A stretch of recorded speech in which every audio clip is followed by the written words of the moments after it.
Dad, can I stay home today? The 8-year-old boy asked, pushing his pancakes around his plate with a dollop of jam. Yegor looked up from packing his son's backpack, his expression softening. No, Vanya, I can't leave you alone all day. It's Saturday, and we might have to deal with some urgent surgeries. But we can stop by a cafe for ice cream afterwards. Come on, let's go. He finished his pancakes in a few quick bites and headed to get dressed. As he thought about his son, he felt a pang of sadness. Leaving Vanya alone at home was always tough, especially since Yegor had been working as a surgeon at a private clinic for the past 5 years. When Vanya was just 3, his wife had left him. She packed her things and left with a truck driver, leaving Yegor to manage alone. "You ruined my life," she had shouted as Yegor came home to find her with another man. "You made me have this child without even asking if I wanted one. Now, if you want to play house, do it without me." With that, she grabbed a few belongings and walked out. Vanya cried at first, missing his mother who had been part of his life. But over time, he began to forget. When he had asked Yegor about his mother, since all the other kids had one, Yegor could only explain that some things were beyond his control. At the clinic, the nurses adored Vanya, showering him with sweets and teaching him how to bandage wounds. Everyone understood how hard it was for Yegor to manage alone, so they made accommodations, letting him bring Vanya to work. "Vanya, help me with the vitamins for the patients. Call Semenov from the 5th ward for his shots. Ivan Egorovich, could you please pass me the stethoscope?" Vanya was always busy, sometimes doing his homework at his father's desk while Yegor was in surgery or on rounds. He was a diligent student and well-behaved.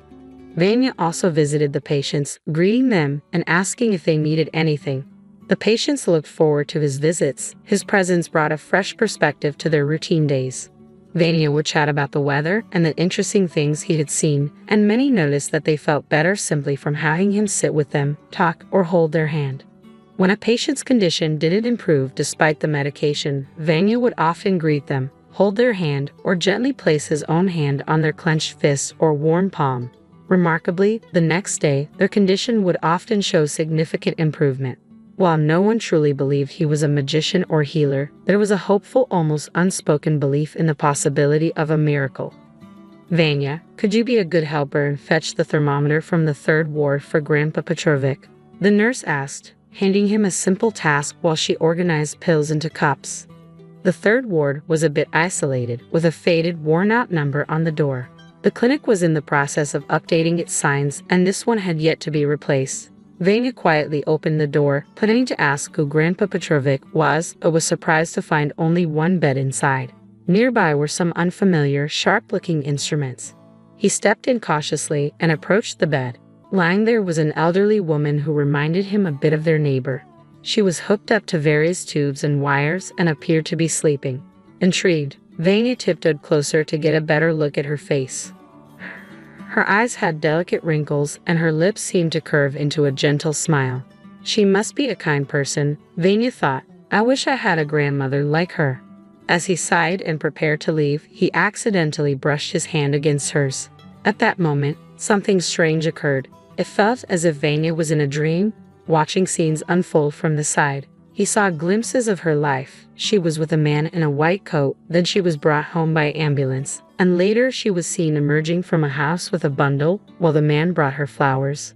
He saw her sitting on a couch, crying bitterly as the man comforted her. Then the images blurred and faded, leaving the final scene of her looking older and alone. At that moment, the door to the ward swung open. "Vanya, what are you doing here?" Yegor asked, standing in the doorway with surprise. Vanya, startled, quickly pulled his hand away, causing the visions to vanish. He stood there, looking around with a puzzled expression until his eyes met his father's, pulling him back to reality. "What happened to this lady?" Vanya asked, looking up at his father with concern. "She's in a coma," Yegor explained. "She fell down the stairs and lay there for a long time before anyone found her." Why didn't anyone help her? Vanya's sympathy grew as he approached the bed again, feeling a pang of sadness at her isolation. She fell early in the morning. Her neighbor noticed she didn't come out for her usual evening walk and went to check on her. When she didn't answer the door, they had to call the police to break in. She had been unconscious for a long time. "But you didn't answer my question." I was sent to get a thermometer for Grandpa Petrovic, but I mixed up the wards, Vanya admitted, looking guilty. As Yegor prepared to leave, he turned back. And who was the girl you mentioned? Where did she go? Yegor paused in the doorway as Vanya recounted the visions he had seen. Yegor knew his son had a vivid imagination, but this seemed like an exaggeration. It sounds like you've been watching too much TV or sci-fi, Yegor said, trying to mask his frustration. He was almost on the verge of tears, not believing his son's account. The neighbor had mentioned that the patient lived alone. Since Margarita Fyodorovna had moved into the cottage, the only person around was the gardener, who happened to be off that day. If there had been someone else in her life, they would have contacted the clinic by now. Vanya considered this. Could his visions have been just a figment of his imagination? He began to think about his next move. Where does the lady live? He asked, trying to sound casually interested but already formulating a plan. It turned out the house was close to the clinic. At 8 years old, Vanya wasn't a baby anymore. He knew the clinic like the back of his hand and could easily slip out unnoticed. With summer upon them, he didn't need to worry about grabbing his hat and jacket from his locker, which could have gotten him caught. As Vanya approached the cottage at the address he'd been given, he was awestruck by the grandeur of the house. Wow, what a mansion, he thought to himself. He walked along the concrete fence, trying to peek through to see what lay beyond. Moving further down, he spotted a balcony with intricate railings on the second floor. Just as he was feeling disheartened and contemplating leaving, he noticed the mailbox. Something white was visible inside. After glancing around to ensure no one was watching, Vanya carefully retrieved the envelope from the mailbox.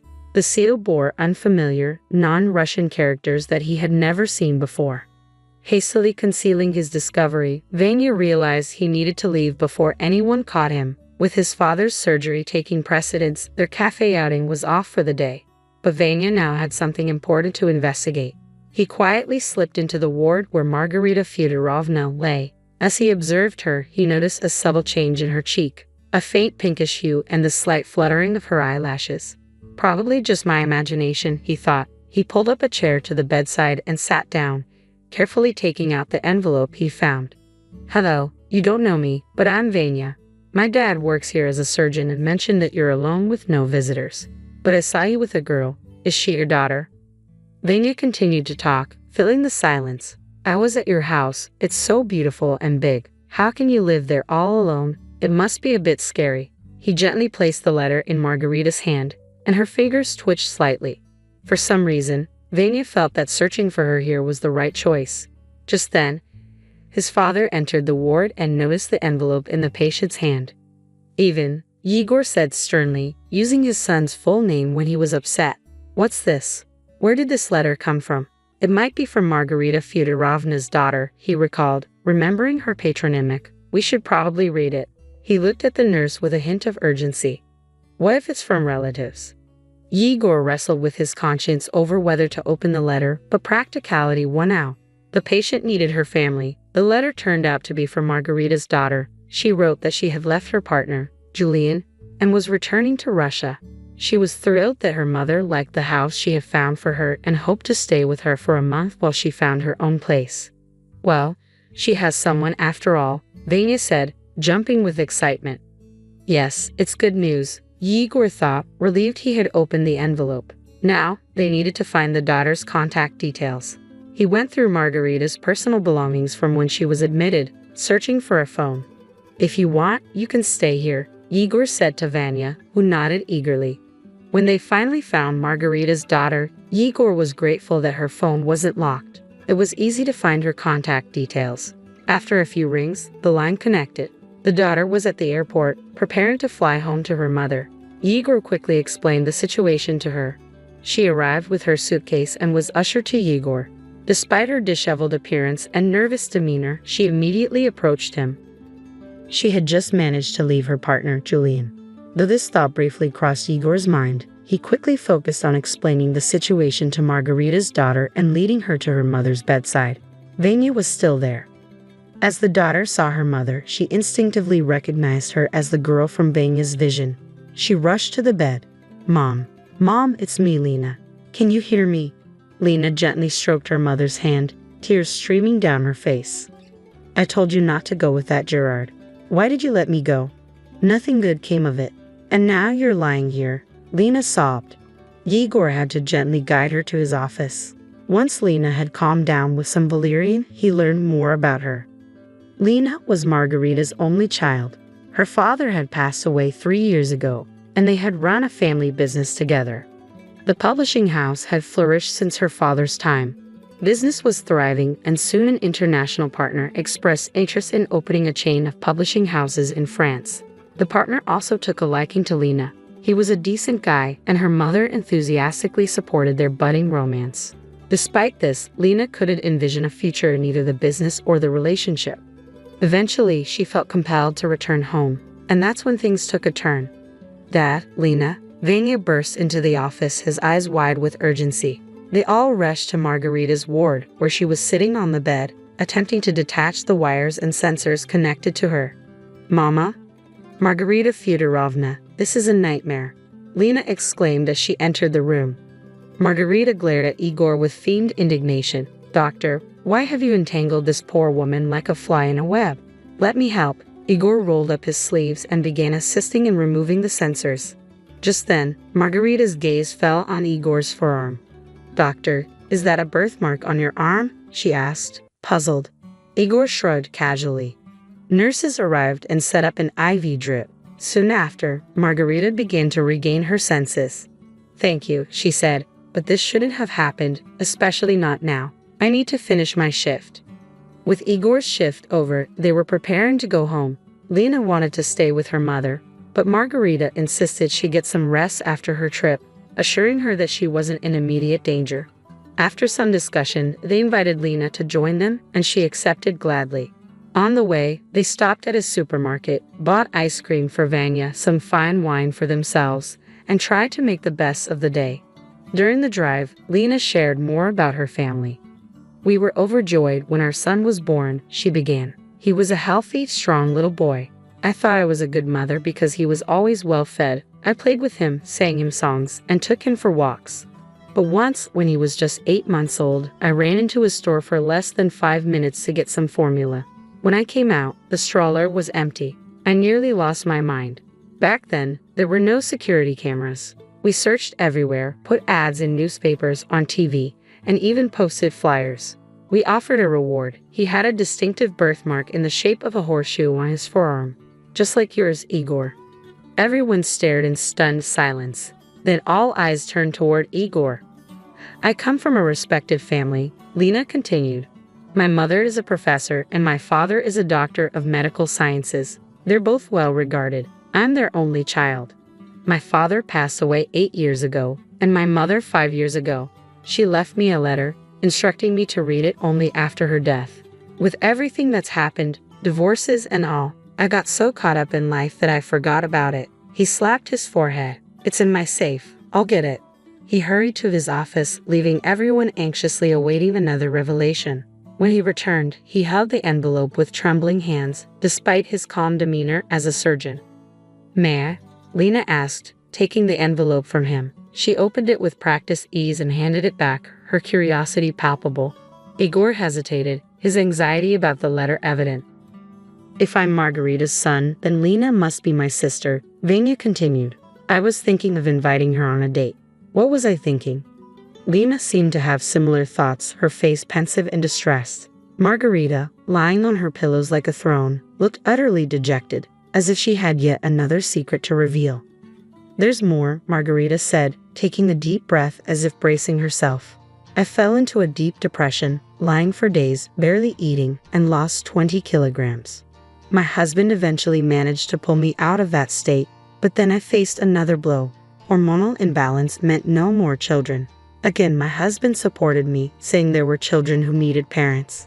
That's how Lena came to us. I told you I saw the girl, but you didn't believe me. Vanya looked at his father with a mixture of resentment and disbelief. Igor was stunned, at a loss for words. The emotions were overwhelming. Everyone realized they would need to process this on their own. Nyusha remained calm. As if in a dream, he took Lena's hand again.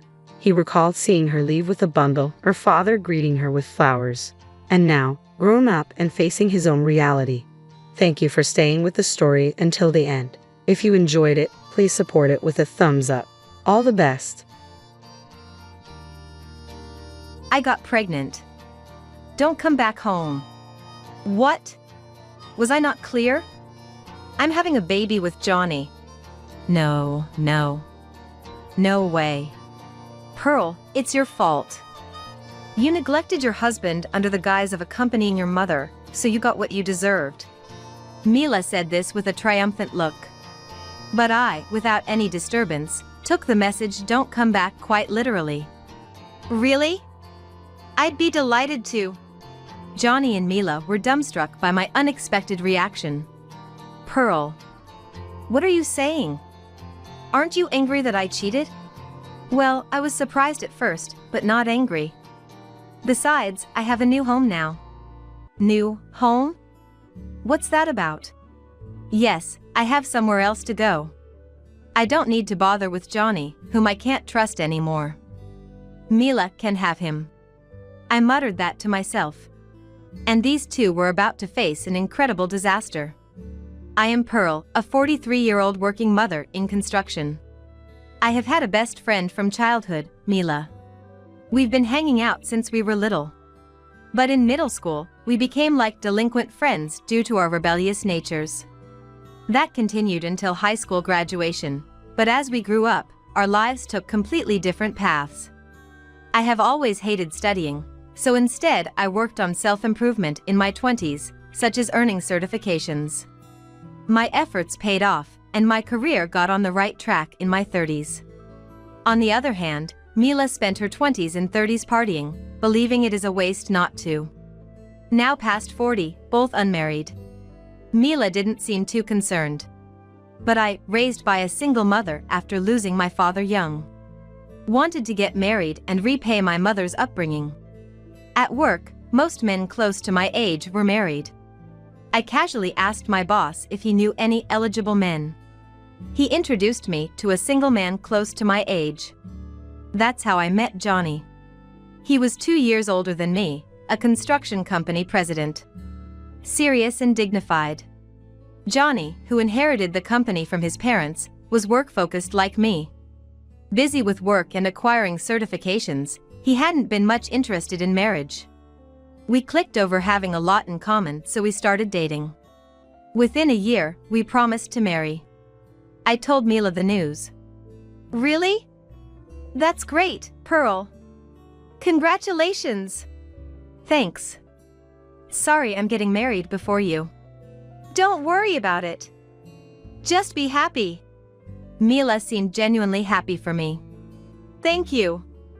You must come to the wedding. Sure. I'll look forward to it. After informing Mila, all that was left was preparing for the wedding. Tomorrow, I'm visiting Johnny's family home for the first time. I was in a flutter of excitement. But I didn't know that the happiness would end in a blink of an eye. The next morning, I was getting ready with enthusiasm. What would Johnny's house be like? Though it's his family home, his parents have passed away. It's where Johnny now lives alone. I've always wanted to see his house. But he never invited me. It's quite far from my house, near the foot of a mountain. I planned to drive there, but Johnny offered to pick me up as the house was hard to find. Johnny said shyly while driving. Well, it's quite rural, so don't be shocked. No, I prefer quiet places to busy ones. Is it peaceful countryside? I'm really excited. I tried to lighten the mood, however. Johnny looked hesitant. It seemed like he wanted to imply don't expect too much. But to me, it's where my beloved one lives. The thought of seeing that was exciting. We drove over an hour after entering the neighboring town. We entered a dark bamboo grove, far from a peaceful pastoral scene. The car stopped in a place that felt like a creepy, abandoned area. We're here. This is my house, Johnny said, and where he dropped me off was a garage surrounded by debris. In front of me was an old house, probably over 100 years old. So this is your... Yes, this is my house. It's quite old, but it's well built, Johnny replied. I stood gaping, looking around every corner of the house. The property was large, but I naively thought that after marriage he would move out. However, Johnny's next words shocked me. "Well, come on in. This is the house we'll live in together forever, so don't be shy." "What? Living in this house forever after marriage?" I asked Johnny, feeling faint. Are we going to live here? It's nearly 2 hours by car from my office." Pearl, you can quit your job after we're married. My earnings are enough for us to live on." I was stunned by Johnny's unexpected words. We had discussed our jobs, but he never mentioned wanting me to quit after marriage. "Why? I told you I love my job. Why decide I should quit without discussing it with me?" Even when I questioned him, Johnny looked puzzled and answered, "Isn't it common sense for a woman to become a housewife after marrying a well-off husband? My mother did the same. I thought we had a mutual understanding without saying." I stood there, dumbfounded. I hadn't expected such an old-fashioned mindset in this day and age. From here, not only my company, but also my mother's house was far away. I currently live with my mother, and moving so far would be inconvenient. I was planning to discuss these things, but my mind went blank and I couldn't find the words. The house, indeed old and sturdy, had crumbling walls in places, and the floors creaked. The shower and toilet were outdated, and with few rooms, it would be inconvenient if we had children. Could I really live in this house forever? Seeing my anxious face, Johnny tried to calm me. "Don't worry. It might take some getting used to at first, but the charm of an old, antique house is great. You'll find it comfortable soon." No, that's not the issue. I wanted to say, but couldn't. For now, I decided not to say anything and asked him to take me home before it gets too late. "You should stay over, it's far," Johnny casually said, but I was not in the mood to stay. That night, I lay in bed early and thought, right, we might start in Johnny's family home, but we can move eventually. I've been working all this time and have some savings. Surely Johnny can afford to build a new home. I decided to discuss this with him next time. On my next day off, I talked to Johnny about moving into a new house. But he didn't seem keen on the idea. "Why? It's a waste to move when we already have a house," Johnny said, already set on living in his own home. Am I being selfish for caring about convenience to my workplace and family home? I felt a rising irritation. Yet, I didn't dislike Johnny, and we got married as planned. The wedding was grand, befitting a construction company owner. Mila attended, of course. Flashy and youthful-looking Mila stood out, attracting male attention. Even Johnny the groom. "That beautiful woman is Pearl's friend?" he asked. I felt a twinge of jealousy, despite being the bride. The wedding ended without a hitch, and our married life began. Johnny lived leisurely in his familiar home. I resigned from my job and became a housewife, but felt somewhat uneasy. So, I hatched a plan. Then one day, I received a call from the hospital where my mother was a patient. She had suddenly fallen ill and was hospitalized.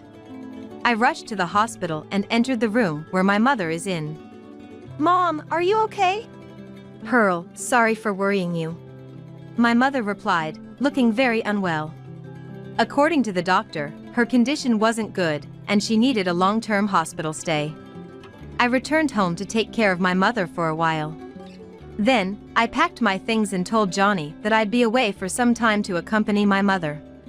But Johnny didn't seem too concerned about her. "Ah, I see. Well, take your time," he said casually.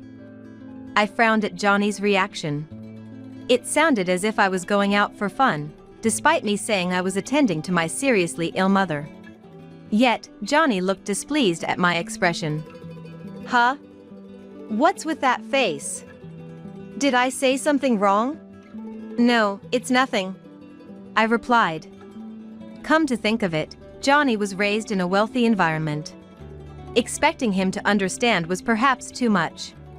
So, I left without saying more and went back to the hospital. 3 months have almost passed since my mother was hospitalized. Her condition remains the same, requiring my constant attendance. But what bothers me is Johnny hasn't visited even once. Is he still holding a grudge because I frowned at his words? If so, that's rather childish.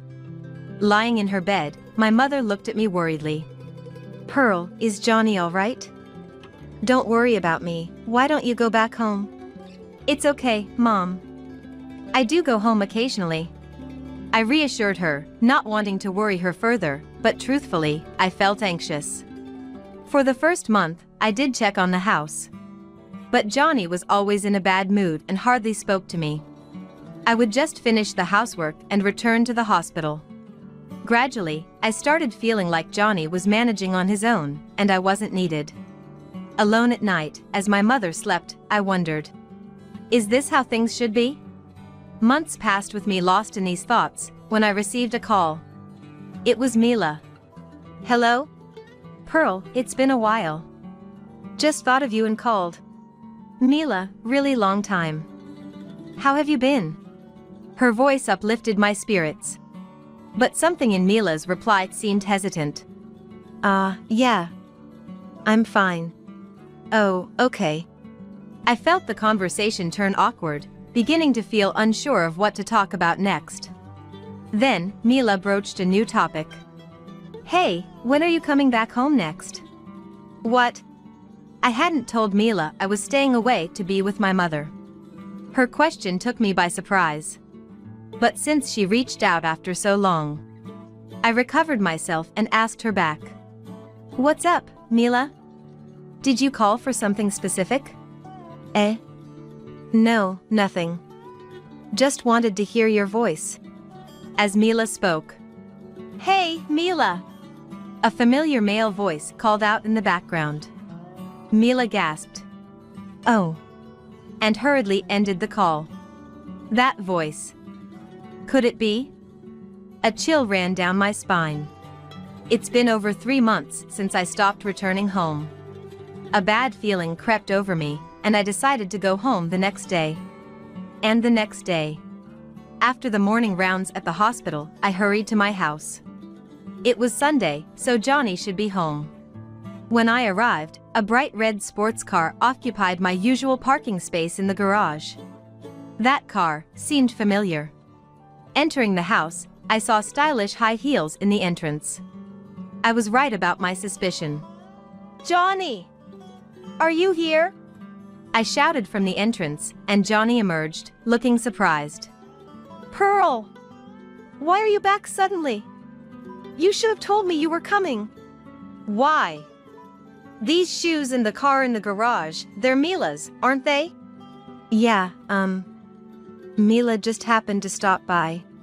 Johnny stammered, clearly flustered. Then, Mila appeared, dressed in a baggy overalls dress. "Idiot! Don't come out!" Johnny scolded her, but Mila didn't seem to care. "Why?"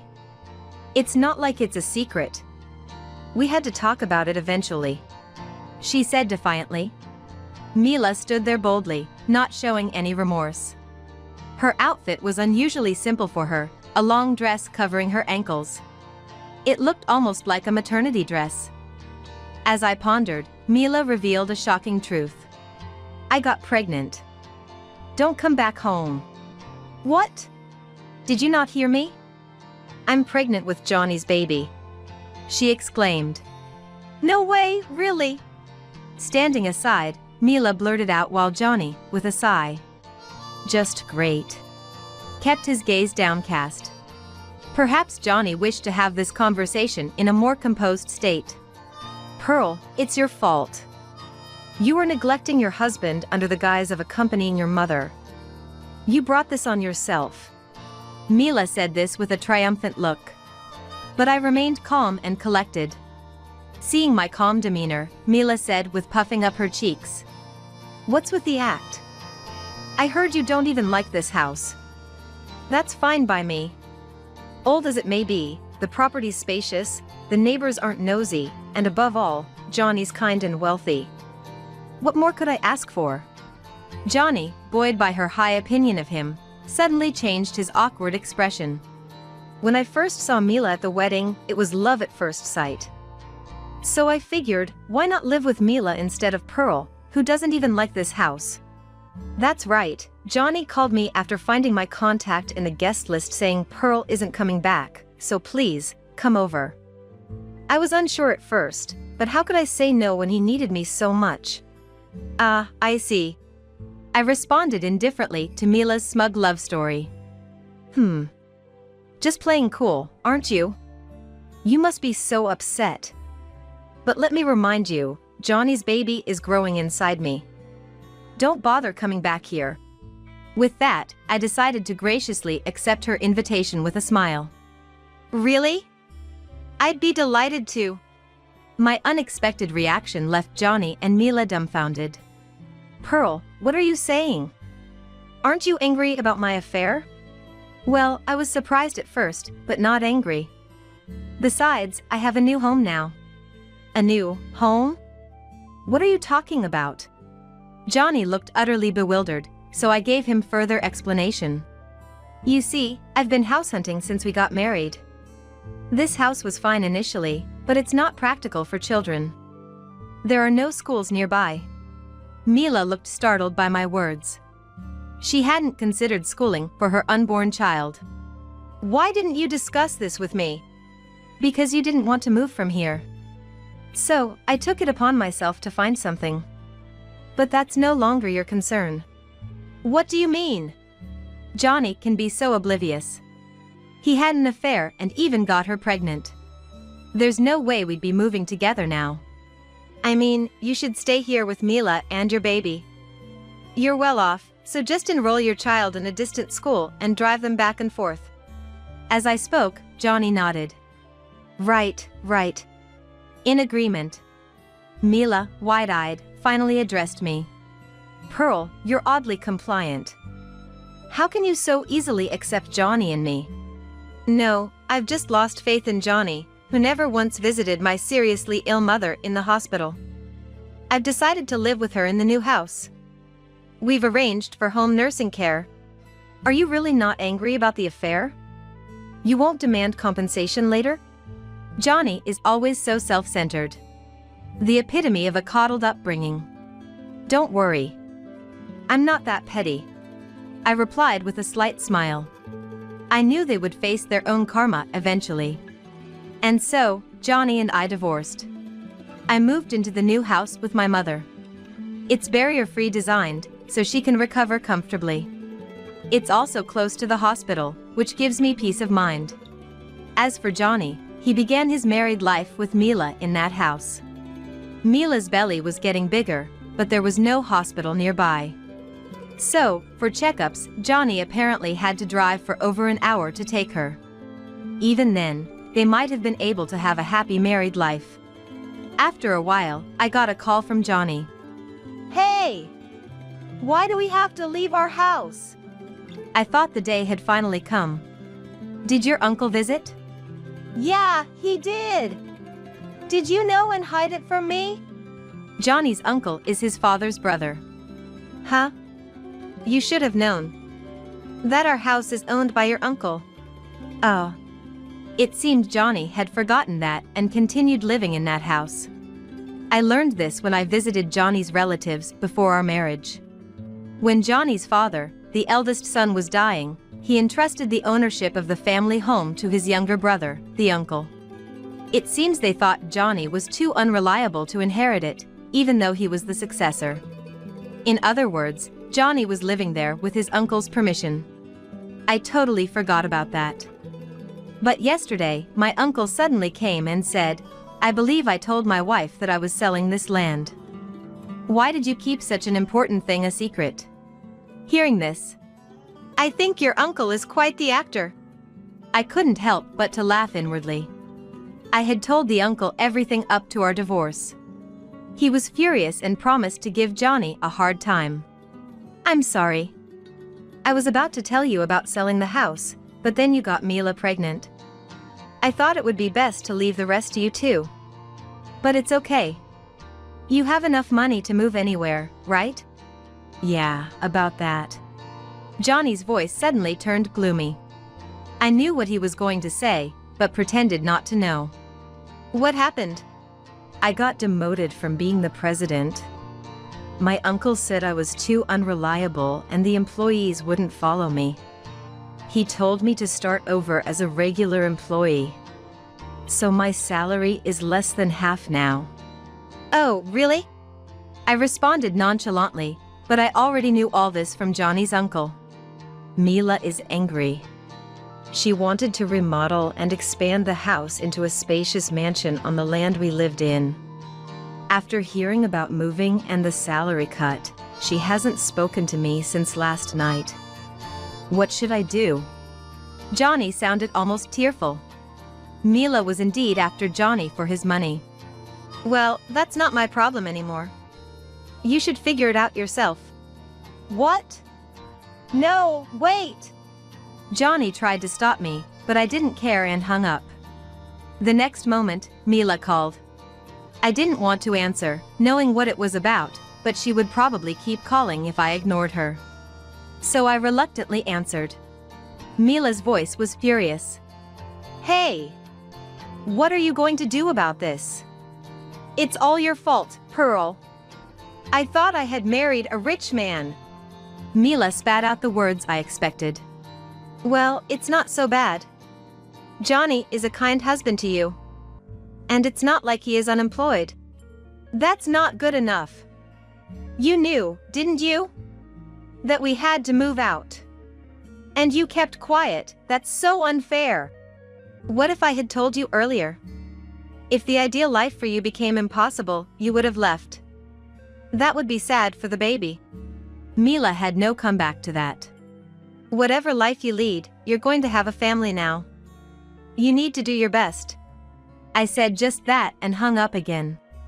I had no resentment left for losing Johnny. I just realized I had a poor judgment of men.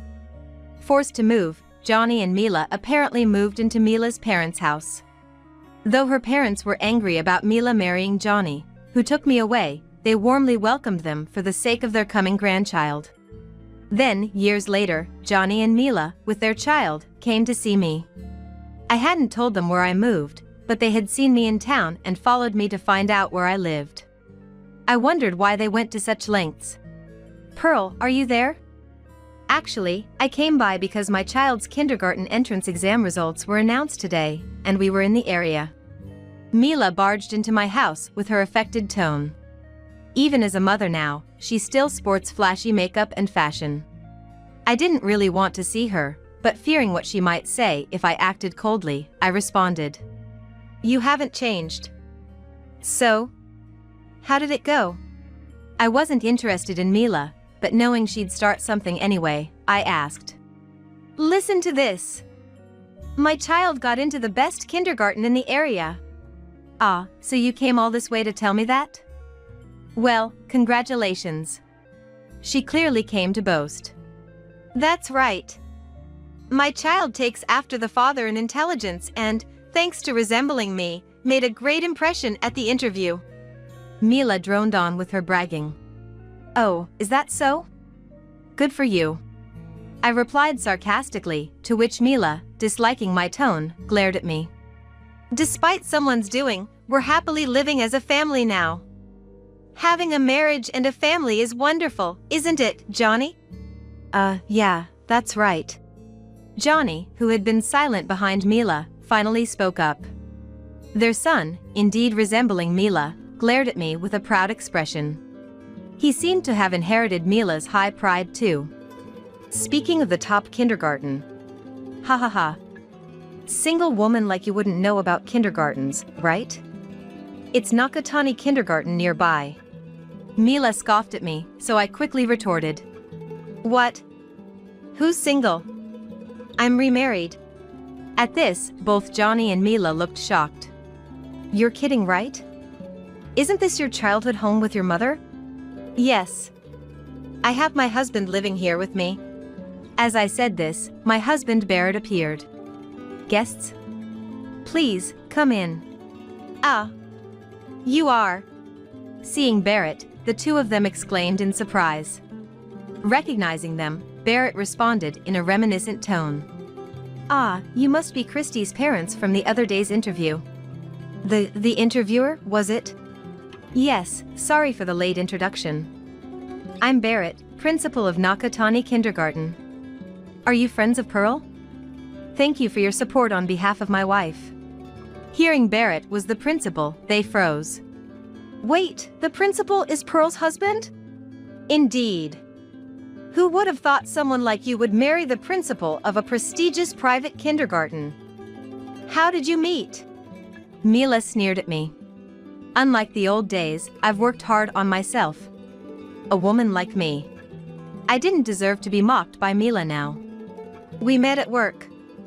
My company was contracted for the kindergarten's reconstruction. Yes, I was attracted to her hard work, so I initiated our relationship," Barrett said with a shy smile. "Oh, that's right. Barrett, let me introduce them. This is my ex-husband, Johnny, and his wife, Mila, who took him from me." "You're making us look bad." "That's right. What are you saying in front of the child?" Both were flustered, facing the principal of their child's soon-to-be kindergartner. It's a prestigious kindergarten with strict family backgrounds. Knowing their complicated family circumstances might be a problem. Mila timidly asked Barrett. So, about the enrollment." Barrett's expression turned stern for a moment but then softened. "Let's see how your child does in our environment first." "So, our child can enroll?" Johnny and Mila looked relieved. However, they didn't realize how challenging life in the kindergarten could be. Life at the kindergarten turned out to be a disaster for Johnny and Mila. Because in our school, parent connections are strong. Even a hint of bad reputation spreads quickly. So, the rumor that Mila stole the principal's wife's ex-husband spread like wildfire. Since it's a gathering of parents who are serious about their children's education, such rumors quickly isolated Johnny and Mila among the other parents. The parents' behavior negatively impacted the children. Innocent Christy ended up isolated from his friends, crying every day. "I want to quit kindergarten." It was sad to see. Eventually, they had to leave the kindergarten, and Johnny's family disappeared from our lives. Later, Barrett heard from another kindergarten principal. Johnny's family had moved Christy to a public kindergarten. However, with many locals there, similar rumors spread. Johnny and Mila gradually found it uncomfortable to stay in the area. Before long, they left Christy behind and went somewhere far away. Recently, Mila's parents have been taking Christy to and from kindergarten and attending events. They're friendly with the neighbors, ensuring Christy can attend kindergarten comfortably, mindful of others. Previously indulgent, Mila's parents seem to have given up on Mila, focusing on raising Christy instead. I was worried about Christy, but hearing this from Barrett, I felt relieved. Sometime later, Mila's parents came to apologize for everything. "We're truly sorry for the late apology. We wanted to bring Mila, but she absolutely refused." "Is Mila at home?" I was surprised, having heard Johnny and his wife were missing. According to her parents, Johnny and Mila got divorced, being unable to cope with poverty. Mila returned home alone. But Christy doesn't see her as a mother and ignores her at home. Time passed, and I gave birth to my first child, a daughter, at a local hospital. I made many mom friends. Though I lost a childhood friend, I look forward to spending time with moms in similar situations. Barrett took paternity leave and is being a supportive father. This might be my happiest time. No, I shall continue enjoying parenthood, blessed with a good family and friends. Like my mother, a single mom, I want to shower my daughter with love. Even if I once went in the wrong direction, I'll trust my daughter, family, friends, and more importantly in myself. I vow to live strongly as a mother. Being a husband's housekeeper, and if you defy, I'll divorce you. That's what Tyler, who stole my black card and went on a spending spree, threatened me with.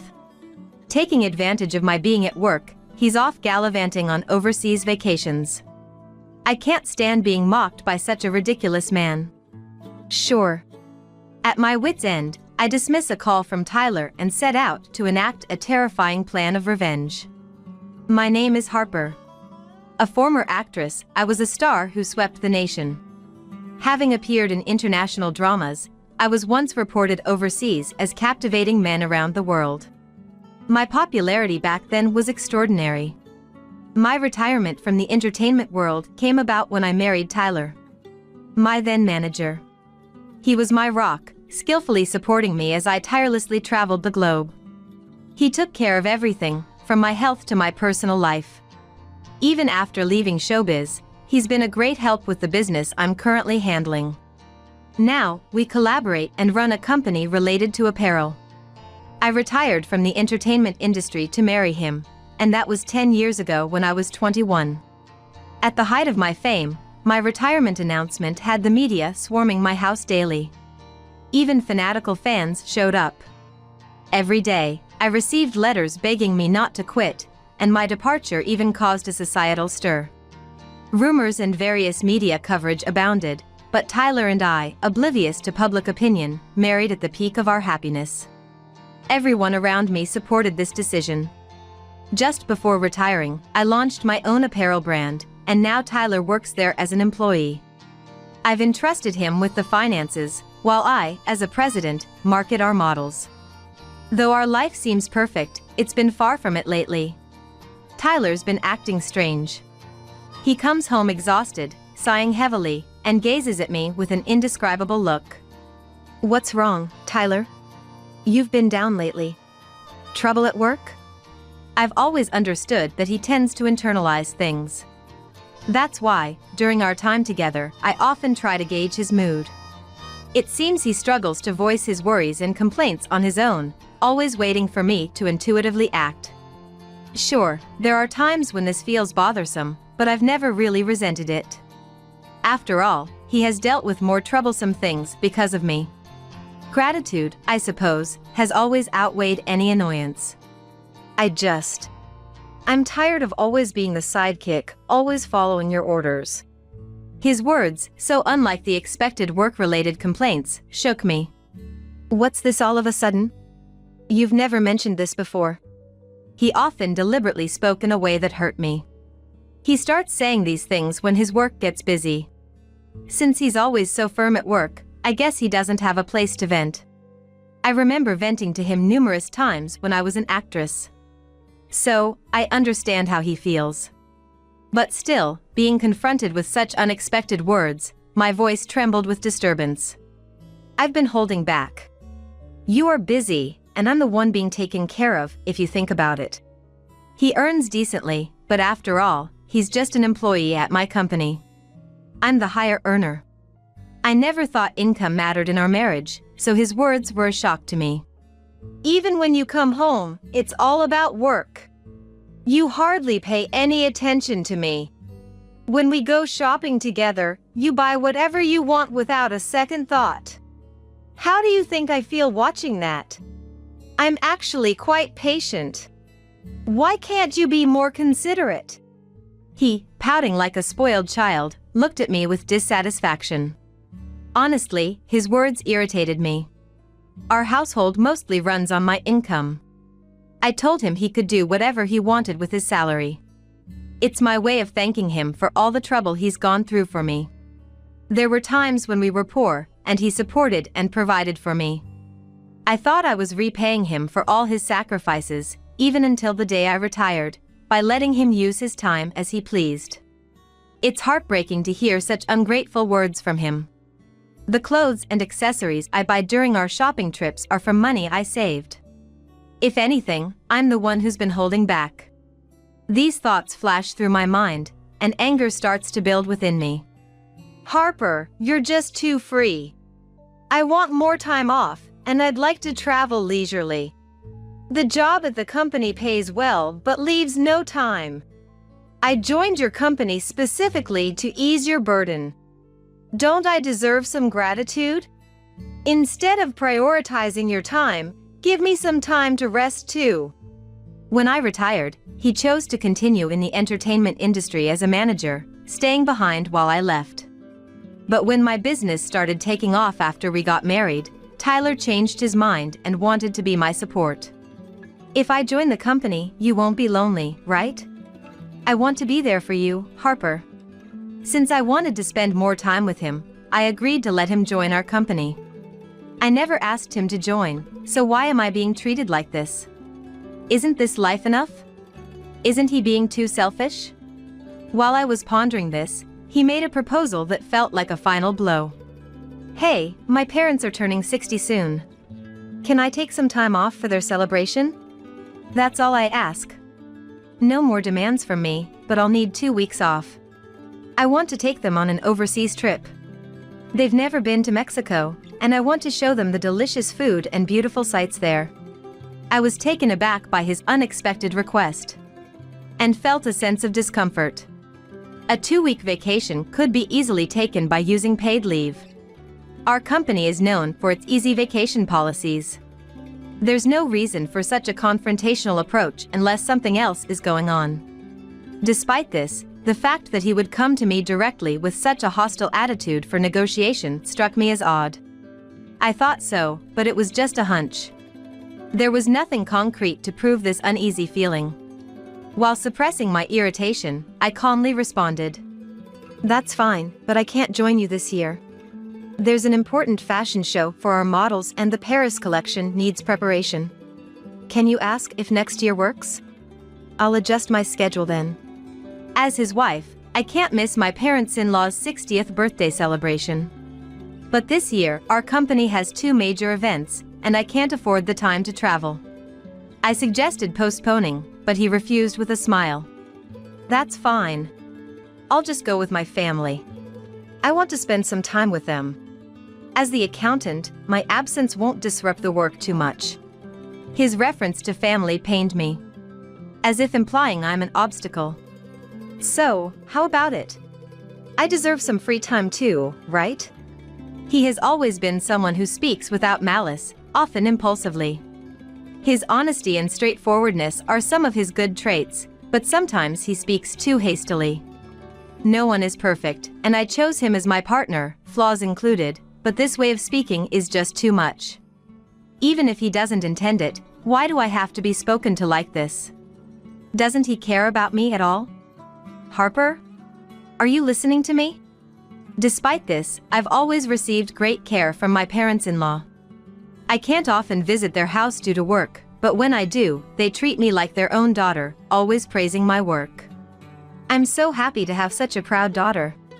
Samantha, my mother-in-law, expressed joy since I married, and Cody, my father-in-law, also celebrated our marriage with happiness. It's their birthday celebration, after all. I understand his desire to celebrate it this year. But how can I respond positively after being spoken to in such a manner? "It's no problem. Take 1 or 2 weeks, whatever you prefer." Unable to bear his harsh words, I let my anger show. This must have been the turning point for Tyler. He stood up, irritated, and left the living room without a word. We have separate bedrooms due to our work schedules. From that day until his departure for the trip, we didn't see each other at all. Is that really true? Isn't Tyler being too harsh? Mia, my secretary, noticed something was off on the day Tyler left for his trip and pressed me for details. Mia is truly a talented individual and has been a support since I started running the company. As women, we often share the same opinions, and I trust her perhaps even more than Tyler. She's adept at sensing my moods and quick to assist when I'm down or about to make a mistake. I dote on Mia like family. She looks up to me like a sister, and I often consult with her. Her candid advice is always helpful. And now, noticing my unusual demeanor, she expressed her concern. I hesitated at first to tell her everything, but if I continued working like this, it could affect my performance. I decided to confide in her about everything that had happened up to today. She furrowed her brow in anger as I spoke. If I were his wife, I'd have spoken up firmly. I've always thought this, but Harper, you're too lenient with him. I understand you love him, but you shouldn't let yourself be taken for granted. Her straightforward reasoning felt like a blow to my heart. In a world where everyone hesitates to speak their mind to me, Shay's the only one who treats me as an equal. This refreshing and comforting feeling is precious to me. As one's position rises, people tend to become more humble and reserved. Having someone like her who confronts me head-on is truly invaluable. You're right. What should I do? Can't you call Tyler? Maybe try talking to him after work today? There's no need to be considerate about disturbing his trip. If this continues, it could lead to a divorce crisis. Do you understand? Her sisterly advice left me with no response but to agree. Since work ended early that day, following her suggestion, I decided to call him immediately. He was in Mexico. The time difference wasn't significant, and he should be resting in his room after dinner. I had texted him earlier to let him know I needed to talk, so he should be expecting the call. Expecting no issues, I called, but he didn't answer. Maybe he's still enjoying his time with everyone? I'll try calling again later. I tried calling every 30 minutes, but still no answer. Worried, I contacted Samantha to inquire about Tyler's well-being. Hello, Harper. Sorry we went on this trip just with our family. Cody and I told Tyler we'd prefer if you were with us, but he insisted. Samantha used to be strict and education-focused, as Tyler once told me. But now, she's kind and always concerned about my busy life, offering comforting words. No, I'm sorry I couldn't make it this year due to our company's busy schedule. Next year, I'll make time for a proper celebration. Oh, don't worry about it. Just the fact that you're giving us such a wonderful trip is more than enough. Samantha's kind words with a smile made me feel uneasy. A trip is a gift? Hearing a word that was unfamiliar to me, I asked Samantha to clarify. She seemed surprised by my question and explained the situation with a tone of shock. Oh, isn't that right? I heard from him that this trip was fully funded by you since you couldn't join the trip. Wait, what? I screamed out loud, completely unaware of this story. Samantha must have realized from my reaction that I knew nothing about it. She hurriedly continued her explanation, seemingly puzzled. Isn't this trip arranged by you? He paid for everything using your credit card, so I thought it was a gift from you. The trip included Samantha and Cody, of course, as well as my sister-in-law, Luna, and her husband, Tommy. 5 people in total. Even a conservative estimate for flight costs alone would be around $300 per person. With other expenses included, the total would easily surpass $1,500. Using such a significant amount of money without consultation was completely out of line. Especially since I've been managing our living expenses. He doesn't gamble, his salary should be entirely at his disposal. He should have more than enough income to cover such costs himself. Yet here we are. With him not answering my calls, my emotions were filling with anger. Samantha, sensing my distress, spoke with concern. Harper, are you okay? We'll repay the full amount later. Tyler wanted to cover all the travel expenses, which felt odd to us. Cody and I were planning to visit you later, since we haven't seen you in a while. This trip might have been orchestrated under unbelievable circumstances. Samantha thought, and with a tone of concern, she spoke to me considerately. You are not at fault. Please use that money for your enjoyment, as it's also a celebration for you. I'll make sure Tyler takes care of the bill. Could you tell me more about how this trip was planned? I wondered what he was up to, not answering my calls. This trip must have been meticulously planned months in advance. He was using me, capitalizing on my ignorance. Such thoughts began to emerge at that moment. Then, as I heard more from Samantha, I learned a shocking truth. The trip was initially proposed by Luna and Tommy. Incredibly, it wasn't Tyler who suggested this, but Luna and Tommy, who always nitpicked at me. Tommy, an executive at a rival company.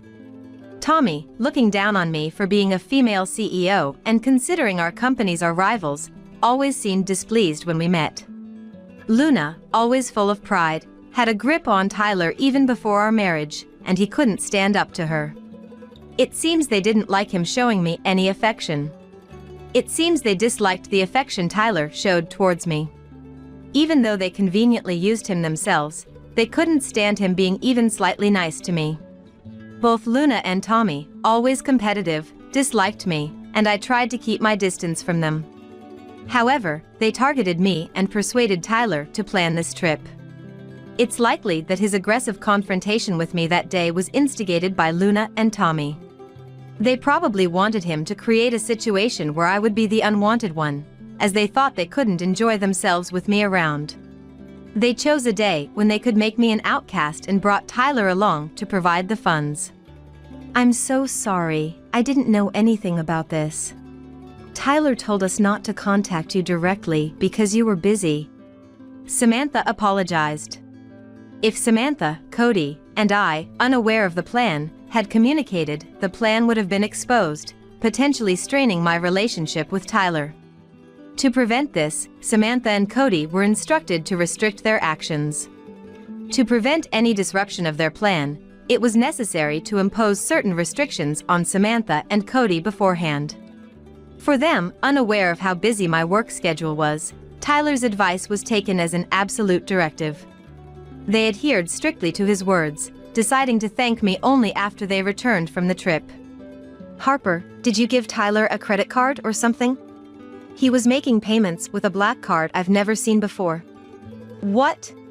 Samantha's frantic behavior suggested that Cody was also listening and had a question for me. The moment Cody mentioned the black card, I hastily checked the contents of my safe. The black card he referred to was the important credit card used for company expenses. Only Tyler and I, who knew the safe's password, could access it. I had trusted him enough not to suspect him of stealing, but the credit card that should have been in the safe was missing, revealing that he had been secretly embezzling company funds. As the accountant, he could freely manipulate the records. He had exploited his position, misusing company funds for personal gain. Realizing this fact, my anger reached its peak, and I shared the story with Samantha and Cody. Both of them were shocked to learn this astonishing fact. They must have been dumbfounded. Falling silent as if they had lost their words, Samantha seemed to be panicking in a flustered manner. What should we do? Are we complicit in this embezzlement? We'll return to the US immediately with Tyler. Even though we didn't know, we're still complicit. We'll accept our punishment when we get back. Cody's words, full of responsibility, made me deny their need for punishment. It wasn't Samantha and Cody's fault. They were completely unaware of the scheme orchestrated by Luna, Tommy, and Tyler. Punishing them was out of the question for me. Cody, that's unnecessary. You two were deceived by Tyler and knew nothing. You're not at fault. But I can't let them get away with this. Can you help me with something I'm planning? Sure. I've been ignoring what Tyler has been doing all this time, and that was my mistake. He's been making a fool of me, thinking an apology would suffice if he got caught. This isn't just a marital issue, it's a company issue. I need to teach him a lesson. All right. We'll help with anything we can. With this, I laid out a revenge plan to them. I was surprised at my own capacity for such a scheme, but my affection for Tyler had clearly ended. Filled with hatred and anger, I revealed my terrifying plan, initially bewildering Samantha and Cody. However, realizing their responsibility as parents, they made a decision. They agreed to my plan, choosing to be my allies in this matter. During this discussion, Tyler unexpectedly called me. I ended the call with Samantha and Cody to answer his call. What's up? Having a family trip and still wanting to talk about something important? His sarcastic words only increased my irritation. You took your time to call. What were you doing? Just having some drinks at a bar with Mom and the others. This confirmed his lie. I had just been on the phone with Samantha and Cody, and there was no noisy bar in the background. Moreover, there was no reason for them to lie to me. Likely, Tyler was out drinking with Luna and Tommy. His words, so dismissive of our time and relationship, confirmed my feelings had completely cooled. Oh, is that so? By the way, Tyler, you haven't been doing anything with the company's expenses, have you? He was clearly startled by my sudden question. "What's this all of a sudden?" His tone, usually light and cheerful, turned serious, unlike anything I had heard from him before. Was this his true nature? His change in tone, seeing me as an adversary, prompted me to respond firmly. "I was just wondering, considering an audit is coming up soon for the company. You're suspecting me?" His defensive response to a simple question indicated his guilt. His poor reply made me laugh involuntarily. "What's the matter?" "I was just worried and asked, and now you think I'm suspecting you. Did you do something wrong?" "Nothing like that. But hey, when I get back home, the house isn't going to be a mess, is it?" Suddenly changing his demeanor and trying to switch the topic, his actions became even more suspicious. Why couldn't he realize that such behavior only made him more suspect? I was almost impressed by his lack of intelligence. "What do you think?" "I'm busy with work, too." "Stop it. I hate the idea of coming back to a dirty house with bugs and stuff, you know? A wife is her husband's housekeeper, and if you defy, I'll divorce you. Even the executive director often threatens his wife with that. I might have to do the same. You wouldn't like that, right? So, keep the house clean." I had never seen he and the executive director being friendly. What he was saying now was probably his true feelings. But, perhaps aware of his weaker position, he used someone else as a shield, making me sigh in exasperation at his patheticness. "Sure, I'll be careful." There was no need to continue the conversation with him. He was completely underestimating me. Using company funds and embezzling. I could have him arrested for embezzlement. I won't show mercy, even to my husband. But that alone wouldn't satisfy me. After hanging up with him, I immediately made a call to a certain place. The next day, as I was busy preparing for a fashion show, I received several calls. Of course, it was Tyler. I noticed his calls late at night, while I was out for a certain reason. Fortunately, Mia was with me, so she drove while I answered his call. "You're late. What have you been doing?" His rough tone, heard through the speakerphone, surprised both Mia and me. "Just work, what else?" "Harper, did you do something yesterday?" "Something? What do you mean?" "Don't play dumb. Tell me the truth. What did you do?" Tyler was in total panic, and in the background, I could hear several Mexican men confronting Luna, Tommy, and Tyler. "It sounds noisy.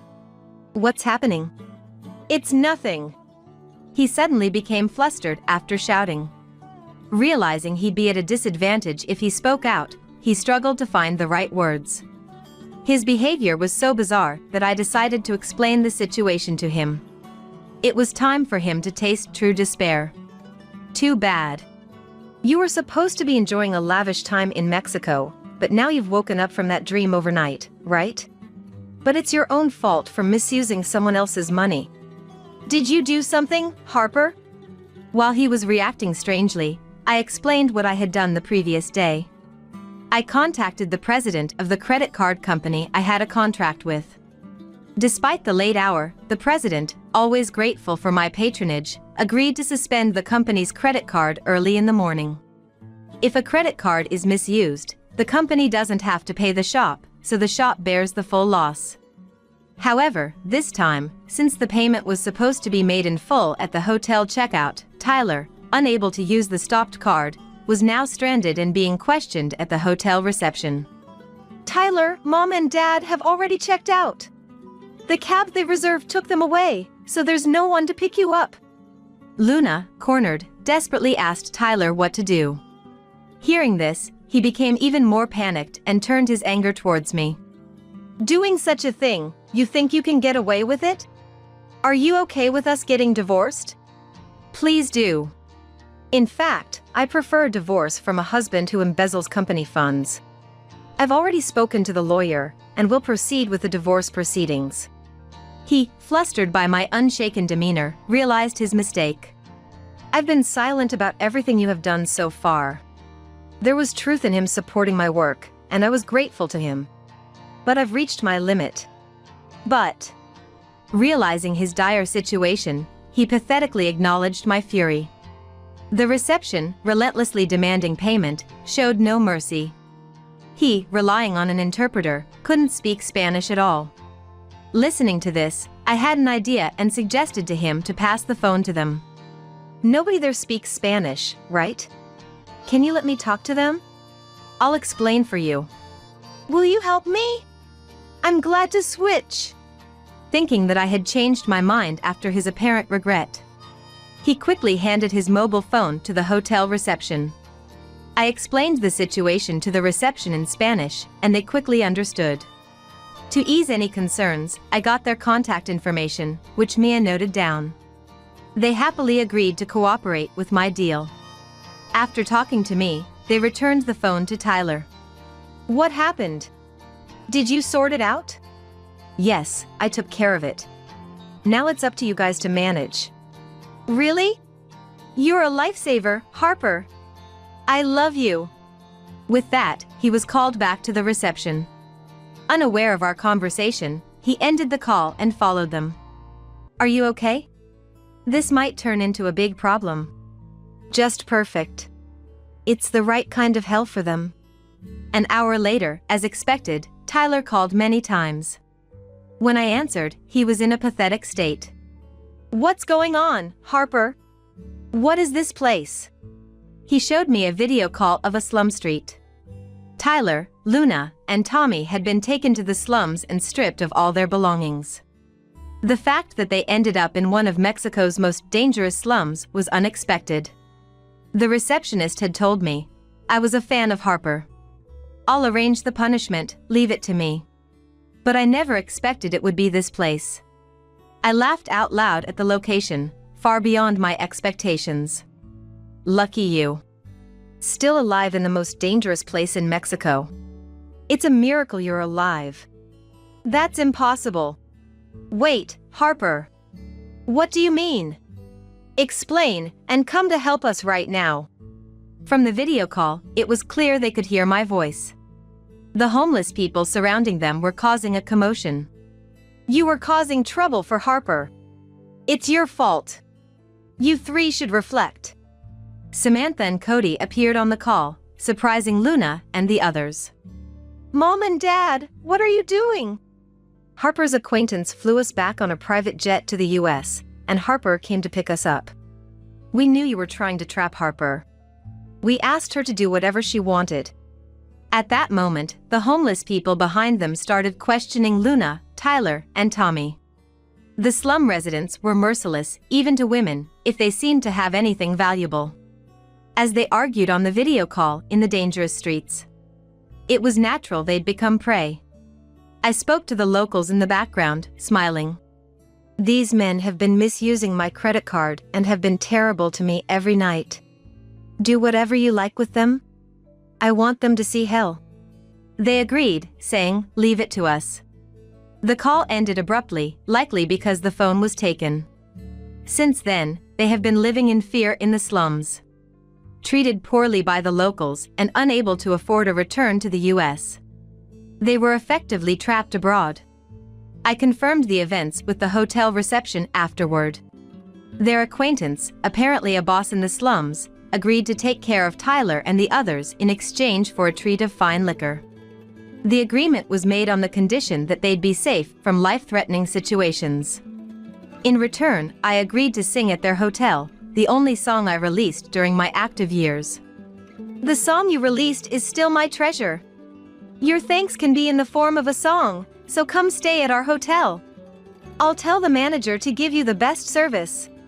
With this, I successfully took my revenge on Tyler and the others. Since then, I've managed to divorce Tyler with the help of the men from the hotel. I feel relieved and am spending enjoyable times with Samantha and Cody. Luna and Tommy were fired for their unauthorized absence from work. Without their phones, they couldn't contact anyone. Samantha and Cody explained the situation well, so it didn't become a police matter, and no one else cared about them. Thus, my ties with Tyler were completely severed. Since then, I've been focusing on my work and enjoying life. Occasionally, I call the hotel reception to check on Tyler and the others, who are still living in a hellish environment. I feel no pity for them, despite the severity of their punishment. I only asked to spare their lives and now enjoy my own life to the fullest. Frankly, you're just dead weight to this company. Incompetent old lady, you're fired. Ever since the president's niece, who came from the head office, became the head of our department, the workplace atmosphere has turned sour. She fell head over heels for a male colleague and persistently clung to him, neglecting her work. Because of this, we subordinates have been swamped with overtime, with even our lunch breaks getting cut short. Moreover, even consulting with the president brought no solutions. Then one day, the department head handed me my dismissal. At first, I couldn't accept it, but continuing to pour my efforts into this company seemed senseless. I appreciate everything. With those words, I left the office. In my heart, I thought, you'll regret this too late, muttering to myself. My name is Chloe, 51 years old. I work as an office worker at a subsidiary of a certain corporation. While both men and women are increasingly remaining single for life, I am single too. I've always been a workaholic, preferring work over marriage. In my 30s, I sometimes panicked. I might end up alone forever if I don't get married soon. But around the time I turned 40, I became less fixated on it. Even now, I think I'd consider marriage if the right opportunity came along. My relationships at work were excellent, especially the younger colleagues who looked up to me, often inviting me out for meals or drinks and coming to me for advice. My days were fulfilling. However, everything changed when our department head was replaced. The new head, Aurora, a 39-year-old single like me, transferred from the head office, the president's niece. She fell for Benjamin, a male colleague in the same department. Benjamin is 45 now. He's a clean-cut guy, popular among the younger female staff. He's a man of few words, but highly competent. From her first day, Aurora stuck to Benjamin and unfortunately started slacking off at work.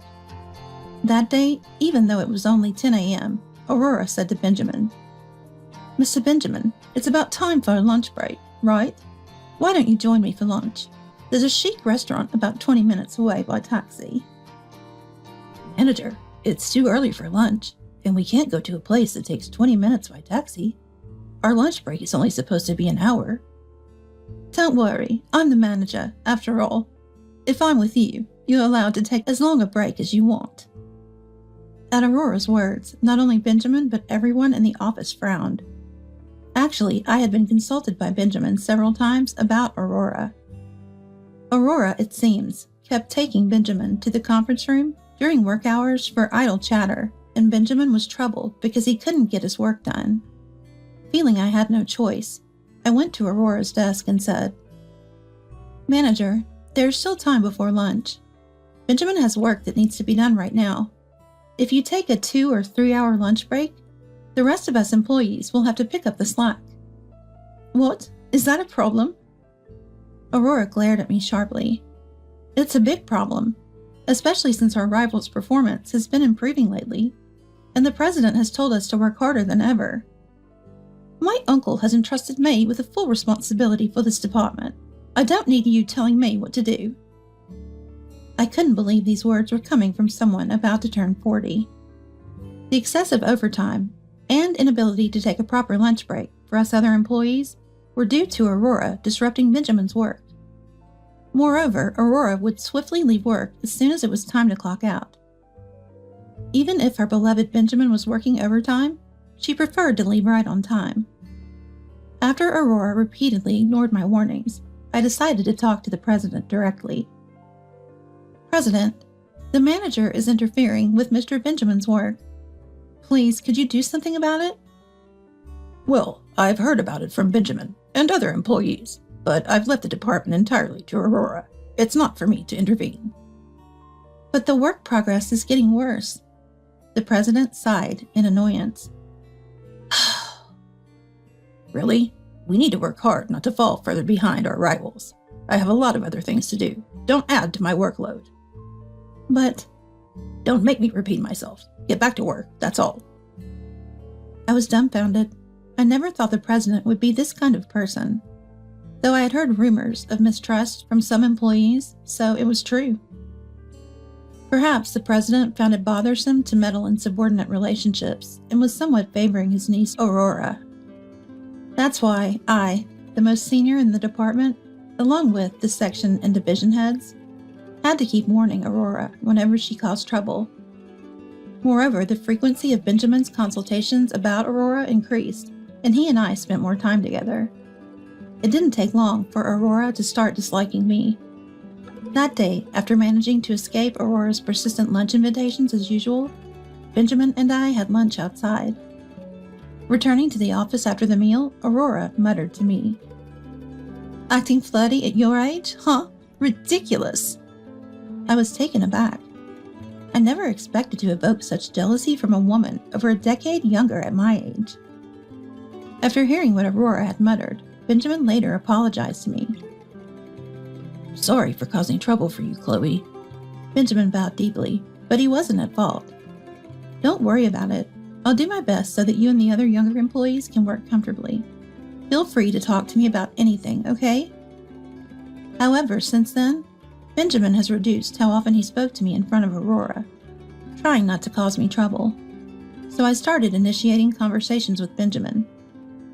I couldn't ignore a junior colleague in trouble, as I've always done, and Aurora's jealousy towards me grew stronger by the day. One day, as usual, because of Aurora, Benjamin and I ended up working overtime. "Another day of overtime," I muttered to myself. Aurora, sneering, said to me, "Chloe, working overtime again. Overtime is for the incompetent who can't get their work done, right? Benjamin doesn't need to stick around and help an old lady like you." Aurora didn't know I was helping with the work Benjamin couldn't finish. Incredibly, despite being a manager, she had no idea how much or what kind of work her subordinates were doing. Then Benjamin, with a raised corner of his eye, looked at Aurora and said, "Chloe is helping me with overtime because you're interfering with my work. Chloe is neither incompetent nor an old lady." Benjamin himself had repeatedly asked Aurora, "Please don't interfere with my work." But seeing Benjamin openly angry and counter-arguing like this was a first for me. Aurora, taken aback, stepped back and looked like she was about to cry. Then glaring at me, she left the office without a word.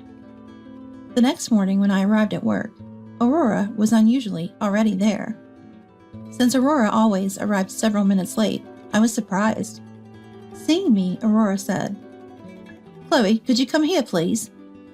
I went to her desk, and the next moment, Aurora said something outrageous to me. "You're fired." What? Shocked by Aurora's sudden announcement, I stood there doubting my own ears. "Please pack up your desk. You'll be paid 30 days severance pay, so you don't need to come in tomorrow." Wait a minute. What's the reason for my dismissal? I can't accept this. Of course I said this to Aurora. "You have too much overtime. Our company can't afford to pay overtime to someone as incompetent as you." "Excuse me? But that's because you've been interfering with Benjamin's work." "It's not just about the overtime. Being just a regular employee at your age? Frankly, you're just dead weight to this company. An incompetent old lady like you is fired." At that moment, I remembered how Benjamin had defended me and gotten angry at Aurora the day before. Probably Aurora felt even stronger resentment towards me and decided to expel me from the company. The junior employees, including Benjamin, who was present, protested vehemently against my dismissal. But Aurora, even to Benjamin's words, just said, "Quiet," and wouldn't listen.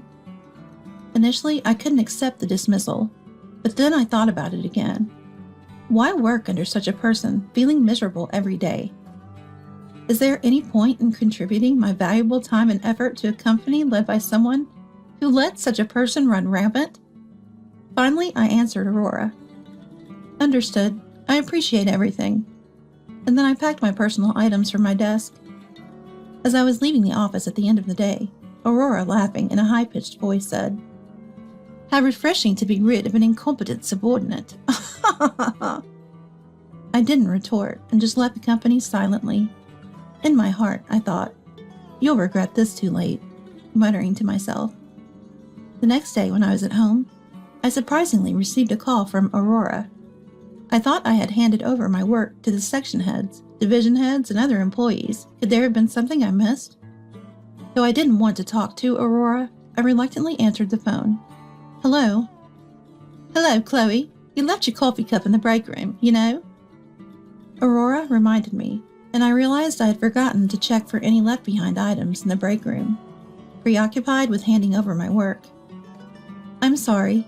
Please feel free to dispose of it." I thought that was the end of the call, but Aurora continued talking. "Oh, really? By the way, everyone's been complaining to me about firing you. But even without someone as incompetent as you, our company will do just fine, you know?" It seemed the real reason Aurora called me was not about the forgotten item, but rather to vent her irritation from being complained to by the subordinates. "At your age, finding another job will be tough, won't it? So sad being single and all. It's your fault for being an incompetent who only does overtime, right? Anyway, today's a $10 million deal day. Who's handling it?" At that moment, I heard Benjamin's voice faintly over the phone. "The person in charge resigned yesterday." "What?" "The person handling that deal was Chloe." "What?" Apparently surprised, a loud noise came through the phone, probably Aurora dropping it. After picking up the phone, Aurora said to me, "You're kidding, right? When I told you that you were fired, you didn't say a word about handling such an important deal. No one else mentioned it to me either." "Everyone tried to tell you. If Chloe was fired, the crucial deal would fall through. But you didn't listen to anyone's words. That's why this happened." When I left the office thinking to myself, "You'll regret this too late," it was precisely about this. I could foresee Aurora running into an unbelievable problem. Wanting to punish Aurora, I deliberately left the company without revealing I was in charge of the $10 million deal. I felt sorry because I knew the failed deal would surely impact the company's performance, inconveniencing my colleagues. However, understanding my feelings after ending Aurora's verbal abuse, everyone ultimately sent me off with their blessings. Moreover, everyone was fed up with the president. After I accepted the dismissal, they unanimously said in a place Aurora couldn't hear, "We don't care what happens to this company anymore. Manager, I'm considering resigning from this company." Then I heard Benjamin's voice. "Resigning? Why, Benjamin?" "It's not just me. Everyone here is thinking of resigning. Chloe was involved not only in the $10 million deal, but in other major projects. Our key clients were contracting with us because Chloe was here. Now that Chloe's gone, this company is finished." It might sound odd to say it myself, but I didn't work as a workaholic for so many years for nothing. While my female colleagues from my generation and juniors resigned upon getting married, I just kept working relentlessly. Naturally, I was quite skilled in my job. Since my early 20s, I always prioritized work and spent my days focused on it. Interestingly, about 15 years ago, I was appointed as a manager. However, I felt more fulfillment working as a regular employee than in a managerial position. So I asked the president to demote me back to a regular employee. "Chloe was contributing so much to the company," Aurora muttered, and then I heard another employee, not Benjamin, speaking to her. Apparently, they were just on the phone with the client for the deal, and upon learning I was no longer handling it, "Please consider our conversation null and void," they said. "That's terrible. My uncle emphasized several times that we must succeed in this deal. Tell them the manager from the head office will personally handle it." I heard the employee, as instructed by Aurora, speaking on the phone to the client. However, the client insisted on nullifying the deal and even hung up. "This is serious. I need to speak to them myself and resolve this." Then Aurora frantically started calling the client.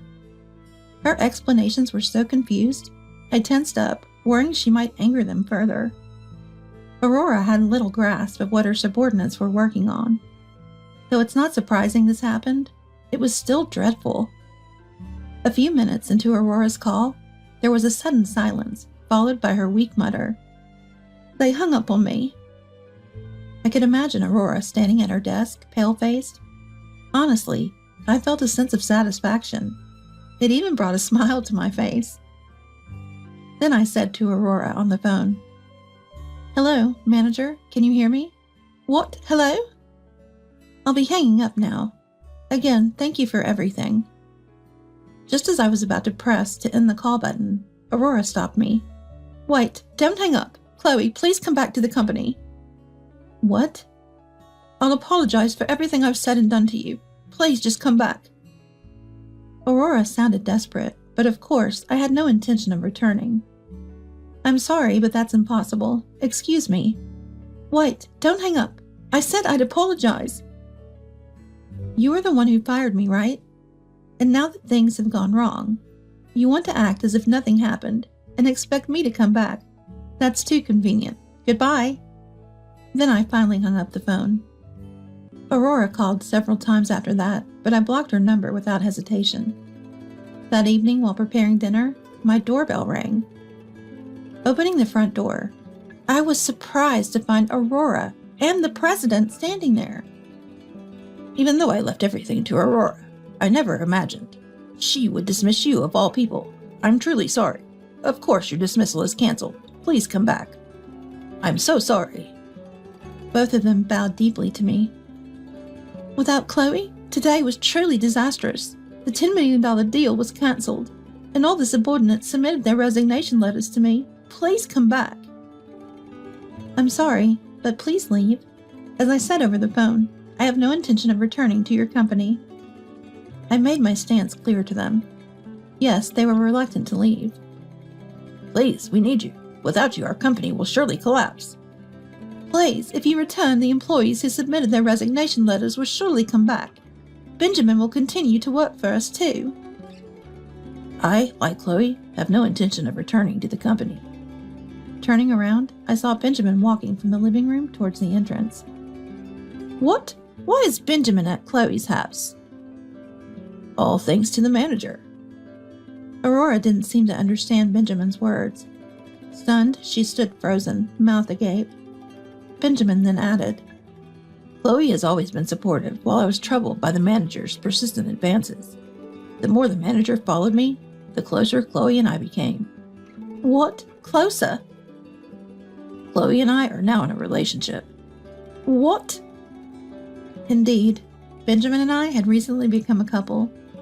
Before Aurora and the president arrived, Benjamin and I were in the kitchen cooking stew together. Benjamin lost his wife in an accident about 5 years ago. At that time, he was visibly depressed at work, and I, as his senior colleague, often encouraged him. Gradually, Benjamin started confiding in me about everything, especially about his troubles with Aurora's incessant bothering. Until recently, Benjamin saw me as a reliable senior. However, as Aurora joined our department from the head office and we started having meals and conversations more often, he began to be attracted to me as a woman, which he confessed. After Benjamin's confession, I realized I was also drawn to him. Ironically for Aurora, she ended up playing the role of a matchmaker between me and Benjamin. "That's impossible." Aurora collapsed on the spot, seemingly in shock. She looked down, unable to utter a word. Then, to the president standing beside Aurora, I said, "That's enough, isn't it? Please leave. No matter what you say, none of us will return to your company. Everyone has already found new jobs." "New jobs? Where?" "We've all decided to join your rival company." "What?" The day I was fired by Aurora, one of the junior employees told us they knew the executive vice president of a rival company. This employee had transferred to our department from another one a few years ago, where they had worked with the person who is now the executive vice president of the rival company. The manager of the department where the junior employee used to work is also a relative of the president. It seems like this manager, like Aurora, is known for shirking work. The employees in that department had consulted the president about the manager's laziness, but he, just like in this incident, did nothing about it. Disgusted with the president, several employees resigned, one of whom is now an executive at the rival company. This growing rival company was apparently in need of more staff. When the junior employee discussed our situation with the executive, they invited all of us to join their company. Thanks to that, I quickly found a new job. Please don't make me say it again. Both of you leave. I insisted as I was about to close the door. Wait, I understand. How about I pay you double your previous salary? The president offered. What? We want you back that much. Please return to us. I was utterly dismayed by the president's words and sighed the deepest sigh of my life. President, it's not about the money. We've decided not to return because you don't care about your employees. I'll change that, please. It's too late for that now. And trying to solve this with money? I can't trust you. Please leave. Finally, the president seemed to give up. He was crying and left, pulling a stunned Aurora with him. Soon after, the company collapsed. The parent company was kind enough to transfer the employees to other subordinates or the head office, but the president, Aurora, and the lazy department manager lost their jobs. The president was even divorced by his wife. His neglect of her and lack of gratitude, coupled with the company's collapse, seemed to be the last straw. The president has not only resigned himself to a lonely old age, but also spends his days tirelessly working to repay the massive debt incurred by the company's collapse. Aurora is doing the same, working from early morning until late at night without rest, helping to pay off the president's debt. Considering it all started because of Aurora, I think it's only fair. They aren't allowed to take a break, even though they've collapsed from overwork several times. The lazy department manager from the other department was fired from every new job for the same reason, and is now living a homeless life, having been disowned by his family and relatives. As for me, I'm working hard at my new company, where the president is very caring towards the employees. I'm in a great work environment, and even managed to secure contracts with several companies I previously dealt with, including the $10 million deal, which was successfully completed at my new company. The president offered me a promotion, but I preferred to remain as a regular employee. 3 years later, Benjamin and I got married.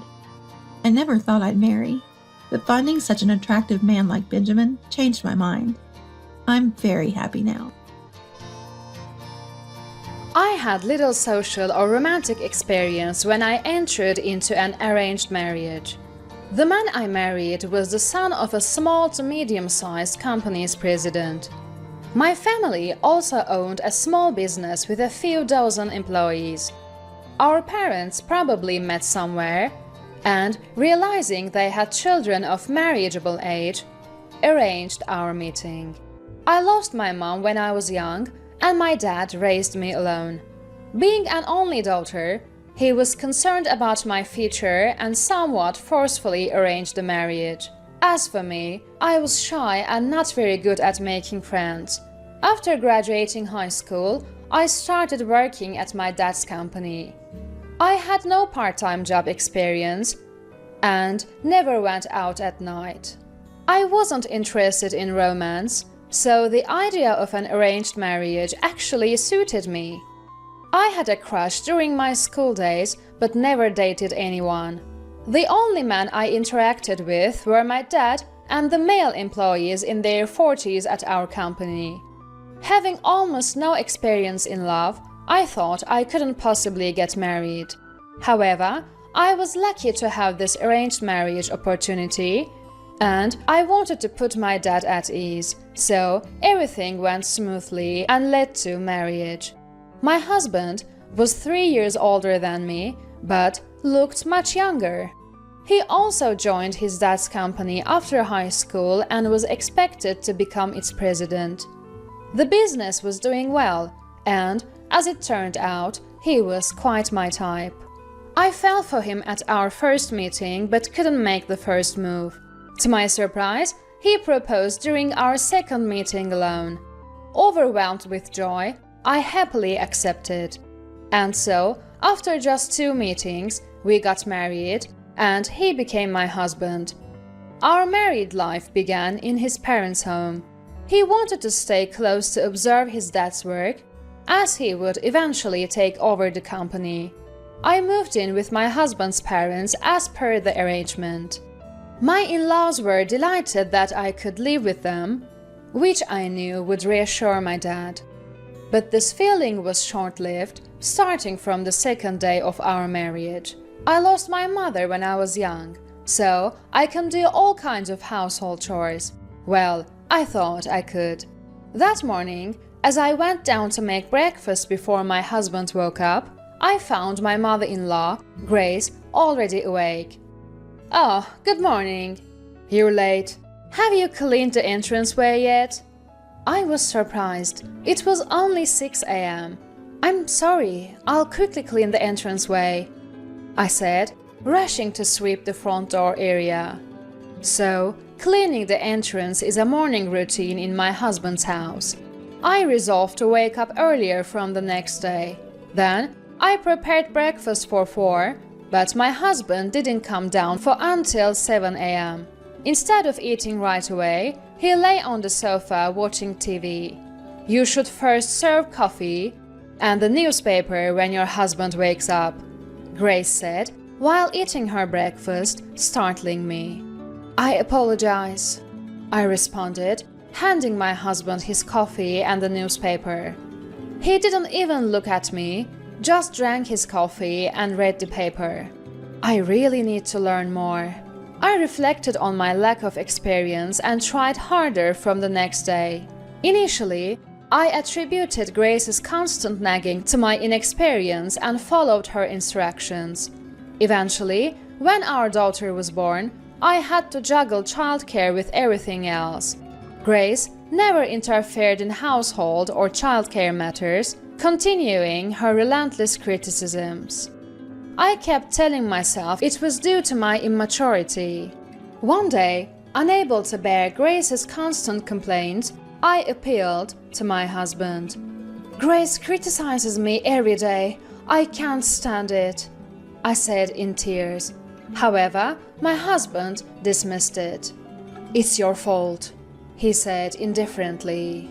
Feeling like I was about to break, I said, "I know I have my faults, but Grace goes too far. She uses me as her outlet for stress. I want you to talk to her." I was on the brink of breaking down, mentally and physically. But my husband's response was shocking. "I married you despite your immaturity. Mom is trying to make you a proper adult. Can't you see that?"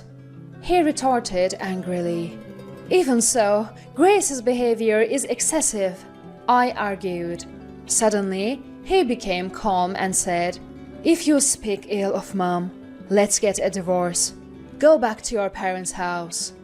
He left the room. I couldn't comprehend his words at first. But as I calmed down, the reality of his words and the thought of divorce crossed my mind. Anticipating Grace's intervention, I decided to return to my parents' house for the time being. The next day at my parents' house, I received divorce papers from my husband. I resolved to go through with the divorce. However, my dad opposed it. He must have been upset about his only daughter getting divorced so soon. I explained the situation earnestly, but he only advised me to endure. Now that I think about it, Dad was always lenient with his mother, but strict with Mom. Perhaps he was also concerned about appearances when his daughter returned home after a divorce. In the end, Dad took me back home, where I apologized to my husband and Grace, and things went back to how they were. But since then, Grace's criticisms escalated. One day, as I was busy with household chores, "Coffee," Grace said. Surprised, I replied, "Yes," and served her coffee. It was the first time Grace had asked me for something, though my husband often did. I usually did the cooking, cleaning, and tidying up, but had never been asked to bring coffee or anything else. Maybe she's tired? I thought at the time, but then it continued the next day and the day after. "Coffee, newspaper." She would just sit on the sofa, not moving at all.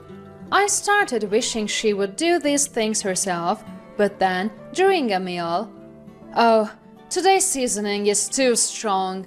Are you trying to make us sick?" she said. I replied, "I'm sorry, I'll remake it." But she said, "No, it's okay. It would probably be the same anyway," eating her meal while clearly complaining. I had been criticized for my seasoning before, but this time she added spiteful comments. I was a bit angry but could only apologize. "I'm terribly sorry. I'll be more careful in the future." I apologized again. My husband and father-in-law, Daniel, seemed unconcerned, laughing while watching TV.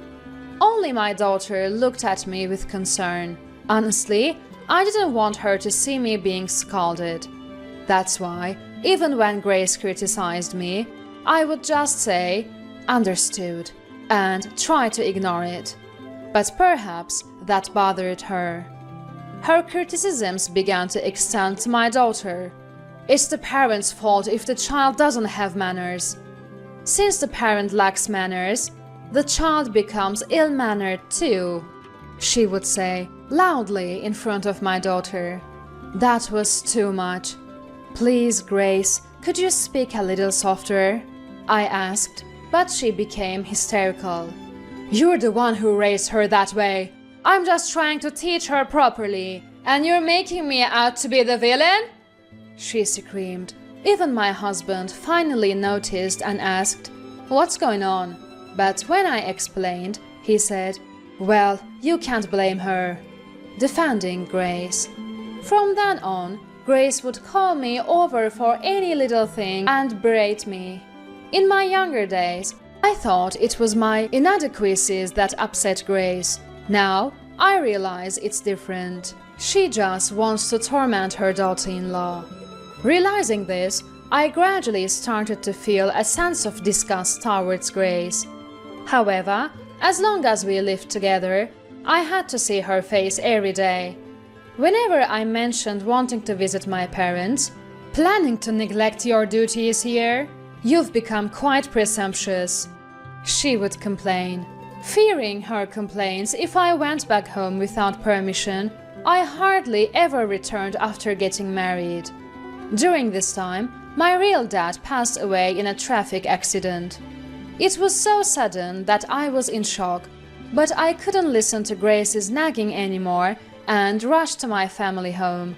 I was too busy to remember what happened next.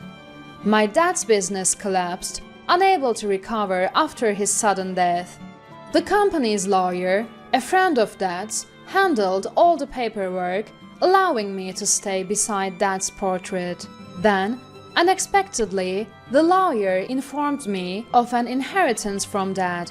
Being an only child, some real estate was left to me even after paying the final salaries to the employees. Despite my limited contact with him after marriage, Dad had always been concerned about me. Mixed feelings of happiness and regret for not being able to return home earlier overwhelmed me, and I couldn't stop crying. The inheritance amounted to a substantial sum of $1.2 million. I was surprised by the amount, but my husband's reaction was even more striking. He accompanied me to hear the will, unable to hide his delight even though it was right after Dad's death. His mind seemed entirely preoccupied with the inheritance. I looked at him and felt the same disgust I had for Grace. He had ignored my struggles with Grace, never helped with childcare or Daniel's company, just idly spent his days at home. I vowed to myself, who says I have to give him the inheritance? And began to contemplate a plan. As expected, when everything was settled and I returned home, Grace was waiting. Instead of her usual complaints, "You must be exhausted, take some rest," and she spoke to me in a way she never had before. In the decades since our marriage, I had never once received words of comfort from her. I was speechless at her sudden change, but her next words made everything clear. By the way, I heard your dad left you an inheritance. I realized then. Grace was after my inheritance. I realized that my feelings had progressed from anger to hatred. Trying to hide my emotions, I calmly said, "Yes, that's right," while suppressing my loathing. "We'll be busy now. Our company needs rejuvenating." Grace mentioned, eyeing my inheritance as a means to revitalize their business. The fact that she could discuss such matters so soon after my dad's passing shocked me. "Yeah, the car's been acting up lately too." My husband chimed in, clearly in a good mood. The thought of both Grace and my husband talking like this intensified my hatred. Sensing something was off, my daughter suggested, "Mom, let's take a break," and led me to our room.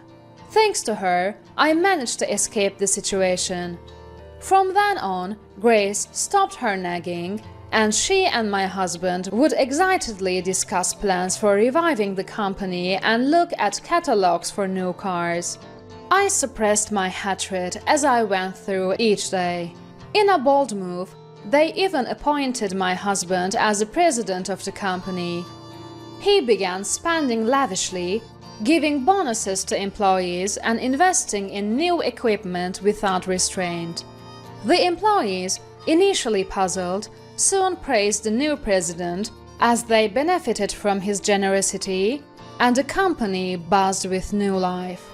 Even our home gradually underwent renovations, with new appliances for household chores.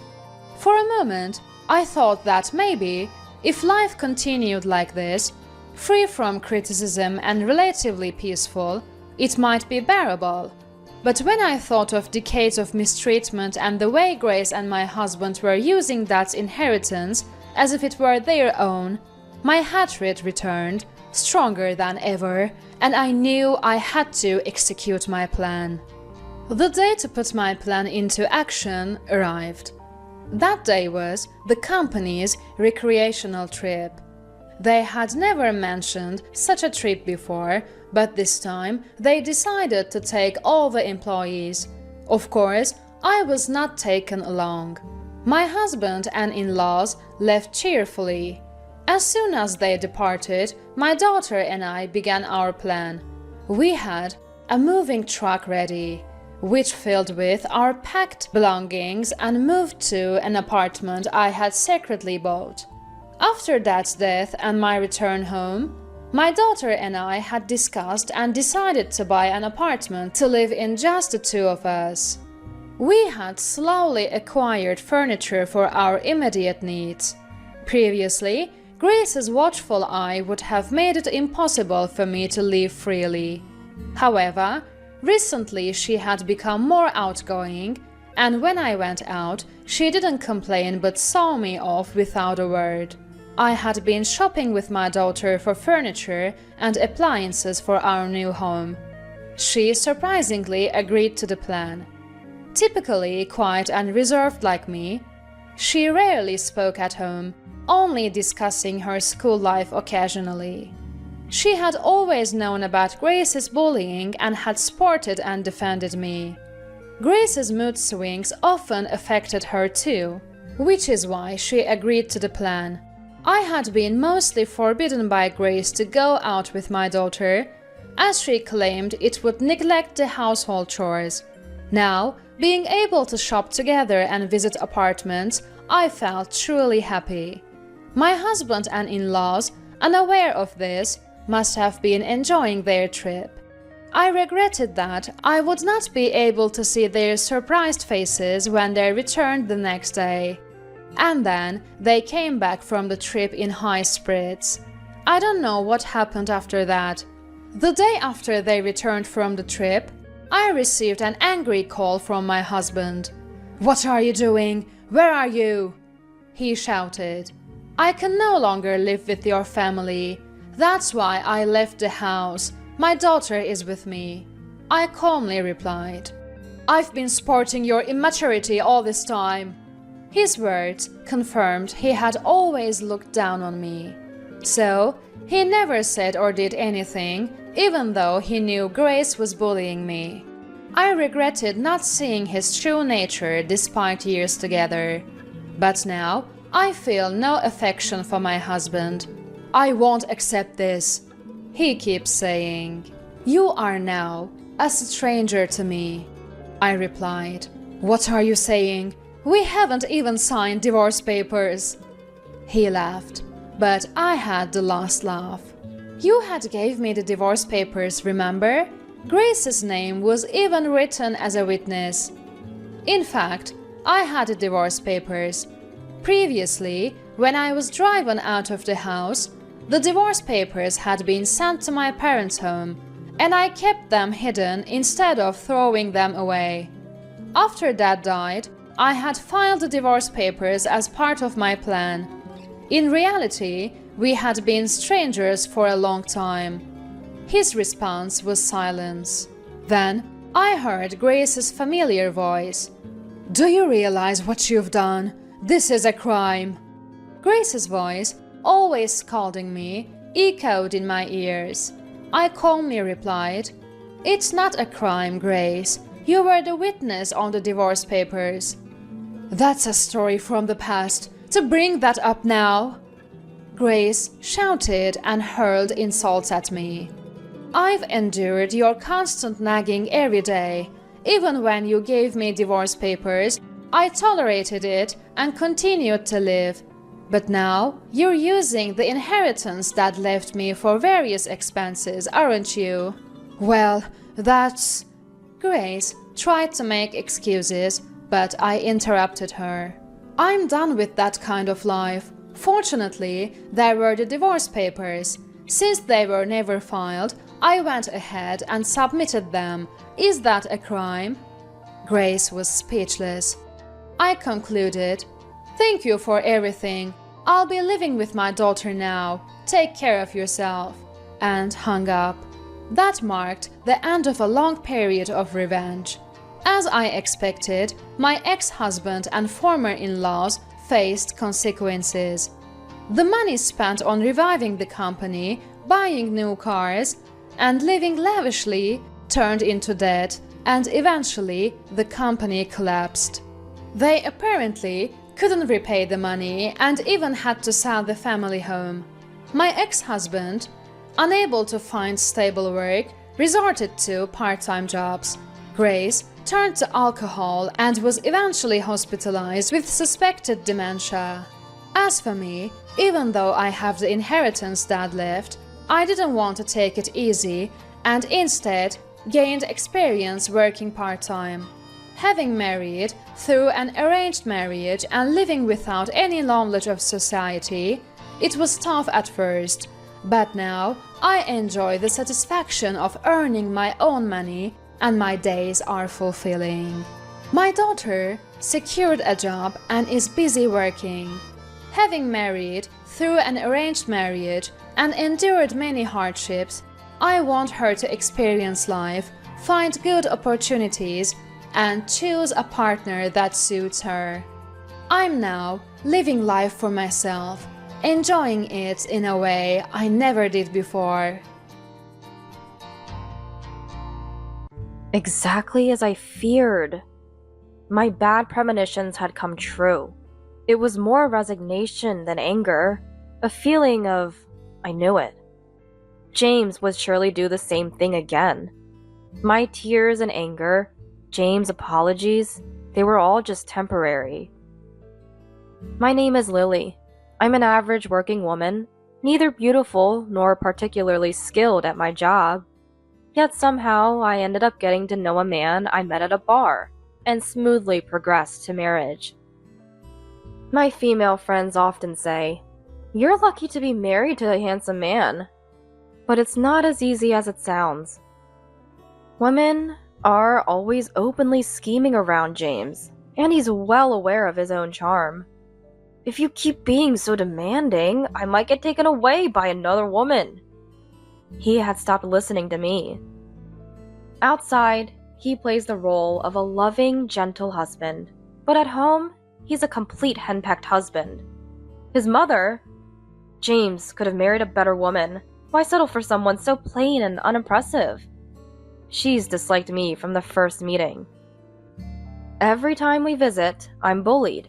And though my father-in-law, William, tries to calm my mother-in-law, Grace, her snide remarks never end. James, my husband, Mom's just lonely because her only son is away. Just ignore her. He's more concerned about appeasing her than caring for me. They say love is blind, but often, Mom's feeling lonely and cold. He goes back to his parents' house once a month, and it's too much for me. I wish we could spend more time together, just the two of us. Especially since we've been married for less than 2 years and don't have kids yet. What's up? Dressing up all fancy? Just been invited by some friends. We're having a guys' night out. But we just had lunch. I was about to suggest going out for dinner. So early? We're gathering early since it's been a while. Something felt off. It's been a while. You just had a gathering. He paused while tying his shoelaces. It's a different group this time. Really, it's not an affair, is it? I had to ask directly because, well, my husband has a history. 6 months into our marriage, returning from my first outing since our wedding, I saw my husband stumbling and playfully kissing another woman. My friend and I were stunned, but my friend quickly said, "Take a photo. We need evidence." I suppressed the evidence of the affair when I was told to do so. I confronted him as soon as I got home. "You kissed me too." But when I showed him the kissing video on my phone, he finally admitted it. They had met randomly at a bar, bonded over their mutual love of baseball, and exchanged contacts. It was their second meeting, and things got carried away with the alcohol. I cried my eyes out at the shock of his infidelity. He panicked. "I'm sorry. I won't ever do something like this again." He apologized profusely to me. I made him delete her contact in front of me. But I still wonder if it really was only their second meeting, and if they hadn't been involved before our marriage. After hearing his friends at the wedding say how popular he was in high school and college, I felt lucky he chose me. But now, those words make me anxious about him cheating again. After the affair came to light, he was subdued at first, but now it seems he's forgotten about it entirely, or rather, he didn't learn his lesson. Lately, he prioritizes his friends over me, quickly leaving on his days off. Even when I plan a 2-day trip, he suddenly says he has work and ends up not going. I'm even suspicious if these friends are really just men. "See you!" Lost in thought, I didn't notice him leave. I sighed. Why did he marry me? Did he think I was the kind of woman who would tolerate his cheating? I earn a bit more than James. Maybe he's just using me. Lost in thought, my mobile phone rang. Is it James, wanting me to deliver something he forgot? Annoyed, I checked my phone. It was a call from my friend, Chloe. "It's been a while. Hope I'm not disturbing. Just concerned about how Lily's doing." I couldn't help but share my feelings with her. "I'm physically fine, but getting snide remarks from Grace and James has been going out more." Chloe seemed puzzled, pausing before responding. "That's tough, Lily. You never seem to catch a break." "I know. I just want some peace of mind, to think about children or future." Lately, whenever I bring up kids, James quickly changes the subject. It's not that he's against having children, he just finds the thought bothersome. James seems content, as long as he's enjoying the moment. "So what will you do?" Her question brought me back to reality. Continuing like this isn't good. I feel like I'm just being persuaded by James. I decided to take a bold step. I'll follow him. I'm off today. If he's cheating, he's probably meeting her today. Chloe calmly replied, "Got it. I'm off to work, but good luck." In support of Chloe, I am. "Yeah," I responded. Ignoring the situation would only make things worse. I need irrefutable evidence to make him reflect. I felt a strange sense of mission. At that moment, I still hoped James would change. But where could he have gone? He mentioned a drinking party, but if he's cheating, maybe he's out shopping with her. I searched for James's account on social media. James regularly updates his social media, and I once peeked out of curiosity. He closed it immediately, saying it was embarrassing, but I remembered the username. I never checked his social media closely, not wanting to pry, respecting his privacy. If I had seen it, I would have been tempted to tell him, and I would have respected my husband's wish to be embarrassed in his own way. But now, potentially being betrayed, that respect didn't matter. I searched his social media by the name I remembered. There it is. There was a photo of him, happily shopping with a woman wearing sunglasses at a fancy department store. His profile stated, "Single man, 100K income." I couldn't believe he could lie like that. I took a taxi to the department store in the photo. They were probably at the brand section on the first floor. If their shopping took long, I might find them. Walking through the store, checking shops, I heard a familiar voice. "Ew, Sophia, I like this! This cost $8,000. I just bought you a $2,000 coat." It was James's voice. Exactly what I thought. I didn't want to be right, but I had to face it. I took out my phone, switched to video mode, and approached them. "James, didn't you promise no more cheating?" His reaction was entirely different from the first time. "Oh, again?" I was infuriated. "Again? You're blaming me for catching me cheating?" He sighed, making a gesture of exasperation. Was he trying to look good in front of her? But I wasn't in a state to care about appearances. "But, without evidence, you just run away again, right? Didn't you promise no more lies?" My anger from the first time he cheated surged, and I raised my voice, not caring who saw. Some customers turned to look at us. Then a laugh, clearly mocking. "Lady, it's pathetic to cling to your husband at your age. It's a marital issue, none of your business." She seemed surprised at my comeback, then visibly annoyed. "Figures why James cheats on you. Maybe you should reflect on your actions." Pressured by her words, James also started speaking.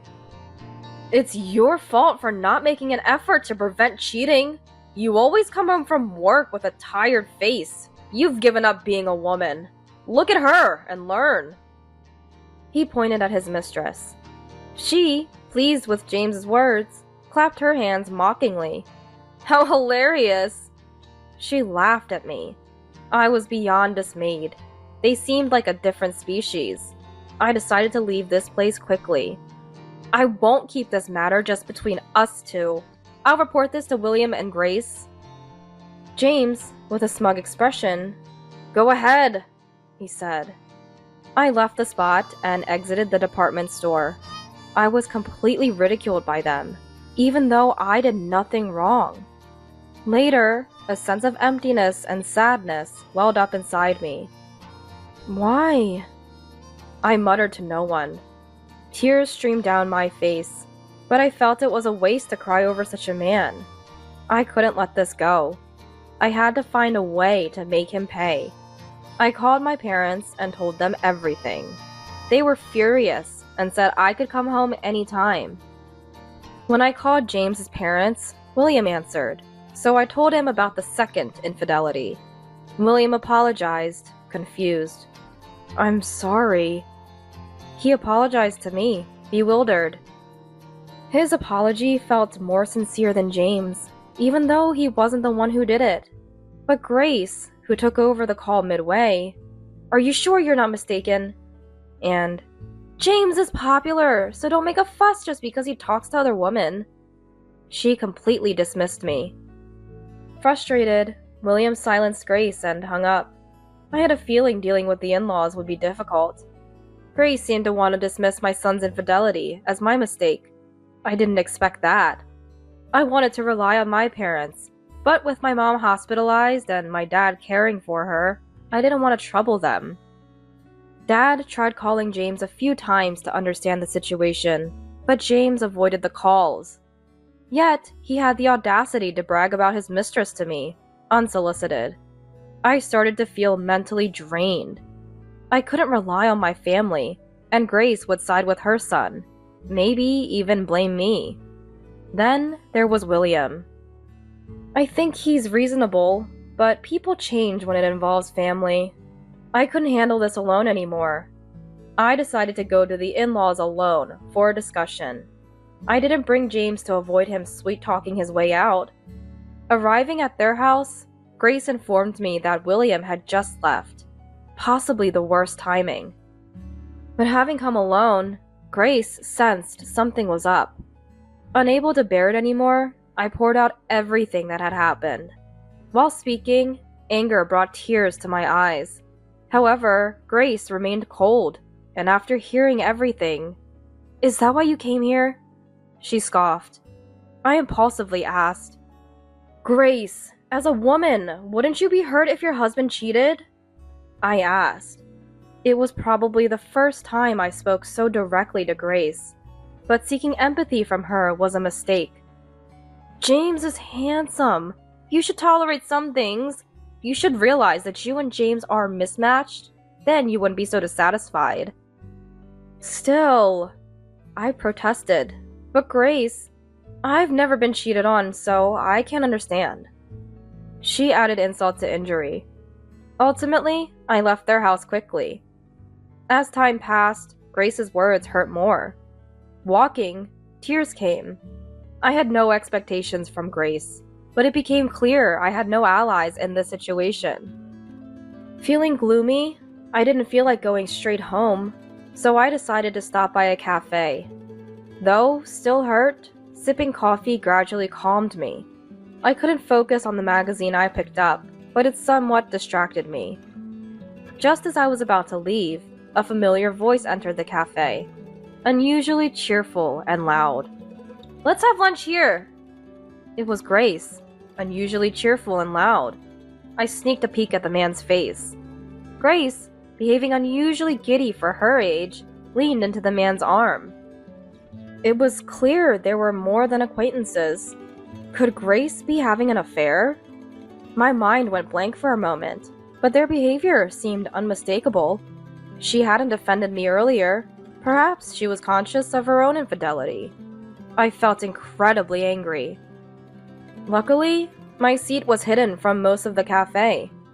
I took out my phone and discreetly took pictures of their intimate behavior. I couldn't forgive James or Grace. I decided to plan their retribution. When I suggested a family dinner, even my busy cheating husband agreed.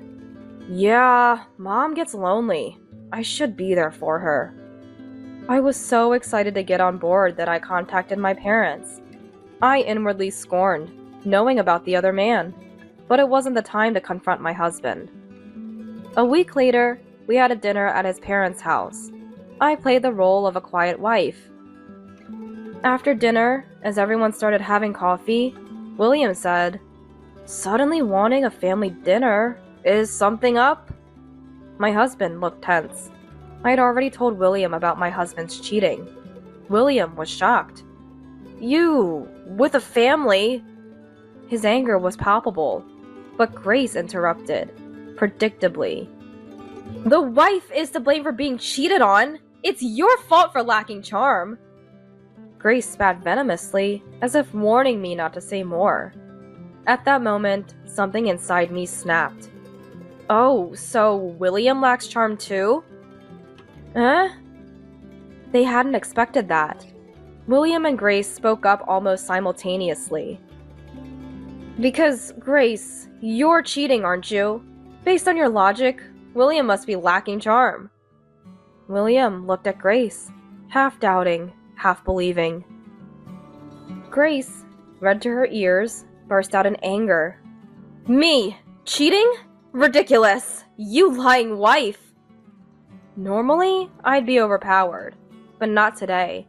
Ignoring Grace's intimidation, I pulled out my phone from my bag, showing the evidence photo to everyone. You! William, at a loss for words, turned to me. Not true! Not true! Grace desperately tried to cover it up. But it's hard to deny, when caught embracing another man in a cafe. When I saw it, my husband was surprisingly there. Mom! No way! My husband was shaken. Mom's such a dirty woman! Grace shouted back, You're doing the same thing! I never imagined my husband and Grace would end up shouting at each other. William interrupted the commotion. Enough! Apologize to your wife first! My husband, chastised by William. Why don't you apologize to your own wife first? Looked dejected. Willie, I'm truly sorry, he said. It's not you who should be apologizing, William. Grace glared as usual. Also, I'm divorcing you. You cheated with my friend. Leave the house and prepare to pay compensation in the divorce. How can I? I've never worked. Grace's voice trembled. William coldly stated, You're well enough to cheat. You can work. Realizing he was serious, Grace turned to my husband. James, you understand me, right? Let's live together. His response was cold. No way! You betrayer! They were both selfish, only thinking of themselves. I hired a lawyer and filed for compensation in the divorce against my husband and his mistress. William, now my ex-father-in-law, did the same, hiring the same firm to divorce Grace and claim compensation. My husband ended up alone in an old apartment, and Grace struggled in unfamiliar jobs, eventually working in a relative's factory under harsh conditions. Both are too poor to move away, so I hear rumors about them. They blame each other for the divorce and now hurl insults. Meanwhile, I enjoy my freedom, living alone. Less stressed than when I was with my cheating husband and cruel Grace. I might date or remarry, but for now, I'm enjoying my free, single life. Nine people? That's just too many. What do you think this is, a baseball team? I've always had a dream since I was a child. A cute house like the ones in picture books, with a white dog in the yard. But reality isn't always so sweet. I finally managed to get my own house. But when I returned from work, it had transformed into something like a dormitory. I won't forgive them for this. My name is Mary, a 32-year-old office worker. I've been focused on my career, but since my late 20s, my friends started getting married one after another. There were months when wedding gifts really added up to my expenses. Feeling a mysterious urgency, I started trying my hand at dating. Mary, when are you going to give me grandkids? Every time I visited home, my dad, David, would say this, and it made me so uncomfortable that I gradually stopped visiting as much. My mom passed away when I was young, so I grew up with my dad, my brother, and my paternal grandparents. My brother married early and built a house near our childhood home. He has 2 daughters, my adorable nieces. I've got cute nieces at my brother's place. Isn't that enough for you? But you, Mary. We always ended up arguing about it. Then, after a while, my dad was involved in a traffic accident. By the time I got to the hospital, he was in a very bad state. My energetic father quietly passed away while my brother's family and I watched over him. Dad, I had someone I wanted you to meet. Actually, at that time I had a boyfriend, introduced to me by a friend. He had just proposed, and we'd decided to marry. He was a bit of a show-off, but a kind man. His name was Richard. Now with both my parents gone and my brother having his own family, it's gotten lonely, hasn't it? I muttered this, stroking my cat Lucy after returning home from the funeral. Mary, you're not alone. You're going to be a part of my family. Richard, sitting next to me, gently held my hand. He came to check on me, worried about how I was doing. Let's build a happy home together. I thought I could have an ordinary happiness. Little did I know back then what would happen. Welcome! It's a bit cramped though. I visited Richard's family home for a family meeting. Patricia, his mother, spoke plainly and was full of energy. I hesitated as I entered the room, thinking it would be just the in-laws, but it was crowded with in-laws, step-grandparents, Richard's brother Charles, and his wife Sarah, and their kids, Thomas and John. Nice to meet you. Wow, that's a lot of people. The house, built by James, Richard's father, felt somewhat run down. Honestly, it was old, but the family welcomed me warmly, easing my nerves. On the way back in the car, speaking of which, there were so many people today. Christmas or Thanksgiving must be quite an event, I said to Richard, who laughed in response. It really is cramped there. Can't believe they manage to live like that every day. Hearing this, I was genuinely surprised. Richard's family home was never really spacious. I thought it was just a temporary gathering. 8 people in that house? Wow, that's something. Richard said it was originally just the 4 of them, his in-laws and step-grandparents. But then Charles, who couldn't hold down a job, moved in one day with Sarah and their kids without asking. Charles will probably move out once he finds a stable job, Richard said with a laugh. Back then I just thought Richard's family had its challenges, nothing more. After marriage, Richard and I, along with our cat Lucy, lived a peaceful life without kids yet. Richard was fairly helpful around the house, and Lucy was fond of us. As for his family, Charles and his family were still living in that house. The walls were covered in children's scribbles, and Patricia laughed, saying she gave up on cleaning them long ago. Sarah, Charles's wife, always looked tired. She was older than Charles and close to my age, so we became friends quickly. Hey, Sarah, hurry up! Mary, don't just stand there. We're out of beer. Whenever I visited, it seemed like Sarah and I were the only ones not sitting down. We were constantly busy, and I wondered if this was our fate. But the thought of Sarah doing this every day was honestly frightening. Sarah worked full-time, filling in for Charles, who hardly worked. I hesitated to ask, but finally did. Have you ever thought about leaving him? I've heard that before. Well, it's tough as it is, but we have kids, and he used to be so kind. I couldn't see any good in Charles, but I guess they had their reasons. That's what I thought. It was around this time. How about we build our own house? Richard suddenly suggested. I was surprised, but also happy. Actually, I've had a small dream since I was little. I'd always dreamed of living in a quaint house like those in storybooks, with a white dog in the yard. I have a white dog in the garden.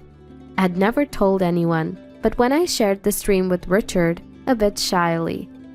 That sounds great, he said. We spent our free days visiting model homes, choosing a housemaker, and a year later, our dream home was completed.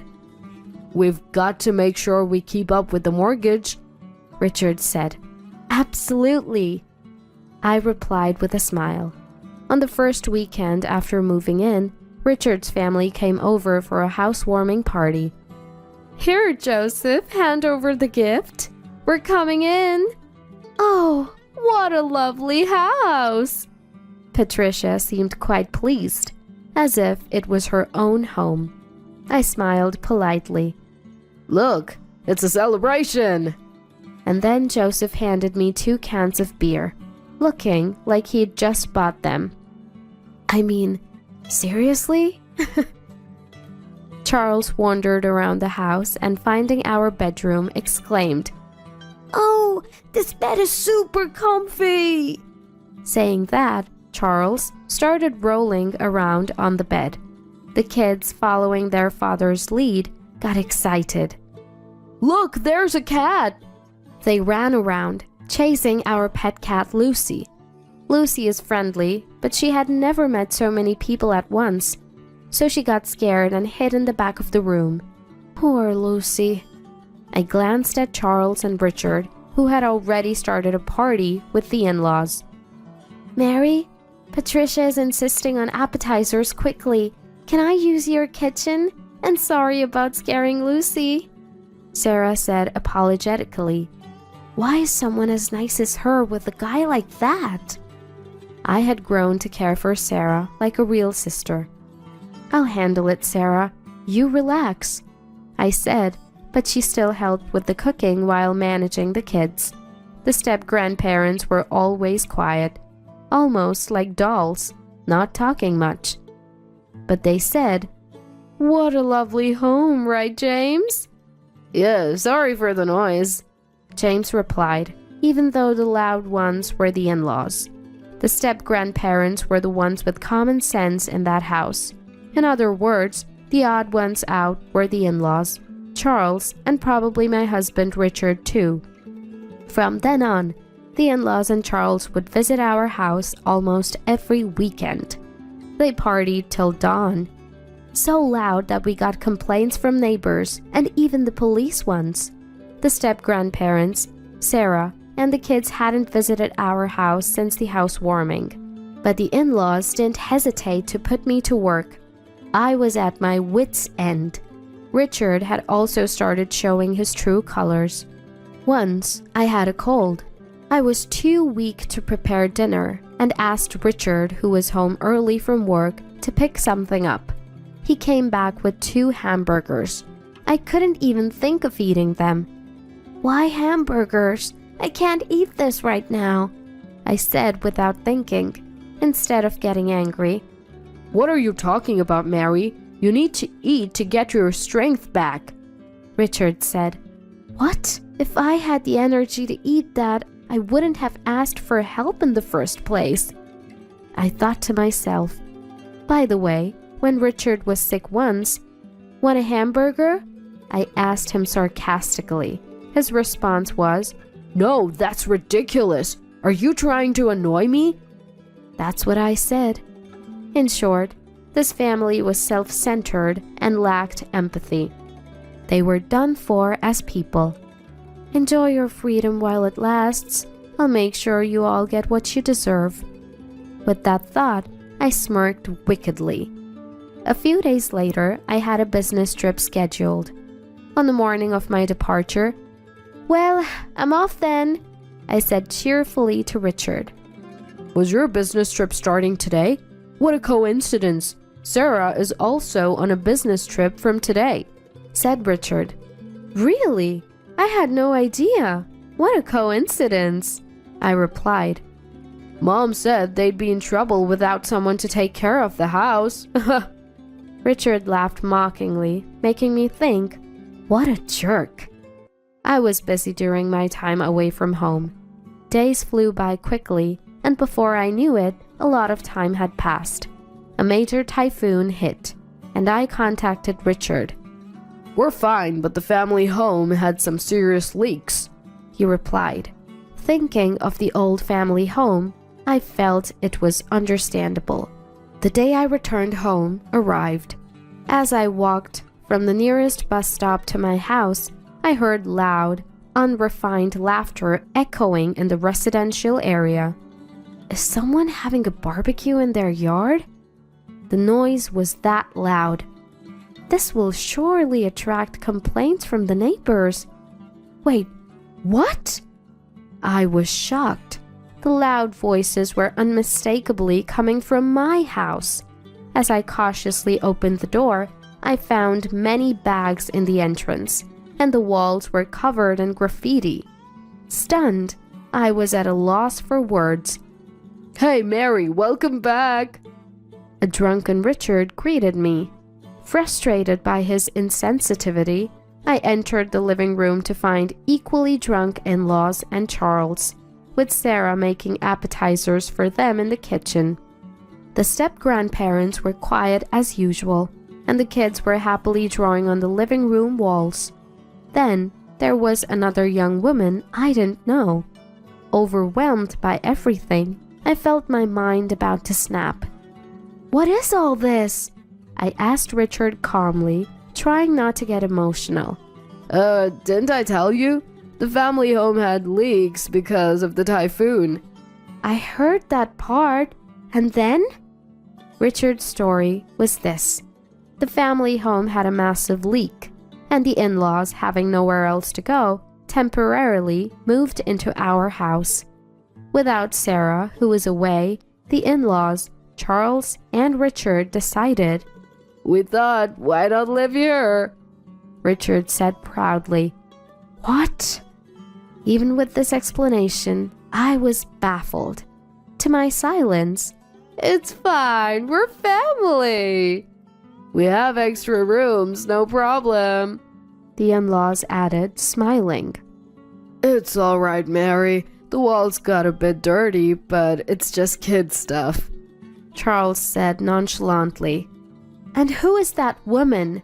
I asked about the woman lounging on the sofa, fiddling with her phone. Oh, that's Karen, a mutual friend of me and Sarah. Right, Sarah? Charles asked her. Yeah, that's right, she answered with a smile. This girl, Karen, was kicked out by her parents, and Richard said it was okay for her to stay.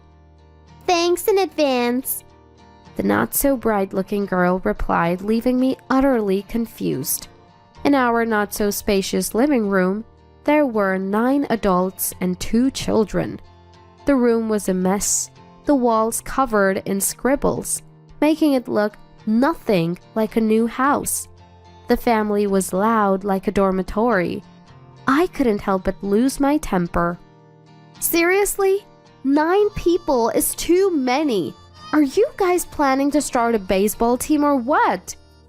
Then I realized something. Hey, where's Lucy?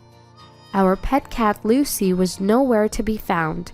When I asked Richard and the others, they all claimed ignorance, while frantically searching for Lucy. Lucy, huh? Dad opened the window to smoke and she ran away. Thomas told me. Charles glared at the boy as if he had said something he shouldn't have. What were you thinking? I told you to be careful with the windows, I said, near tears. Richard, looking annoyed, said, Oh, come on. It's just a cat. We can get another one. What's with you? If you're unhappy, we can just get divorced, you know? He said it with such a disdainful face. You just said divorce? I asked. Yeah, I did.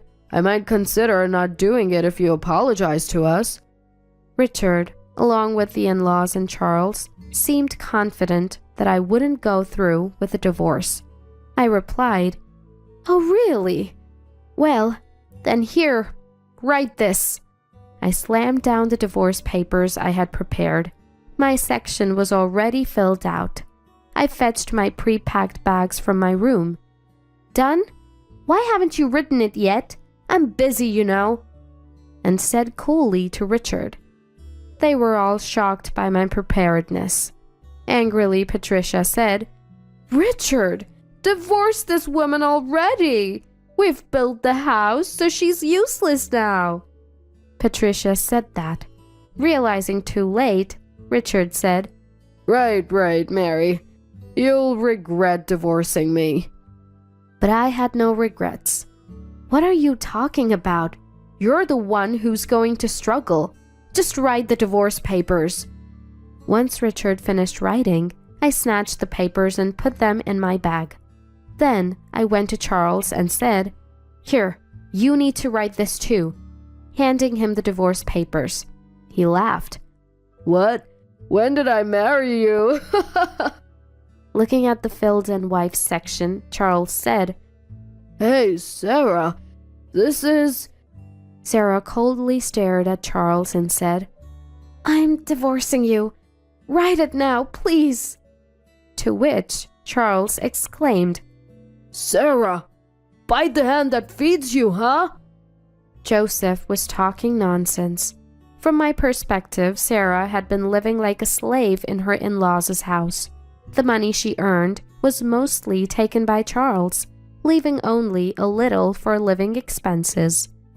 The money let Charles do whatever he wanted, and the not-so-bright girl in front of me, she was Charles's mistress. Mary, I think my husband is cheating on me. Sarah had confided in me just before Richard suggested building a house.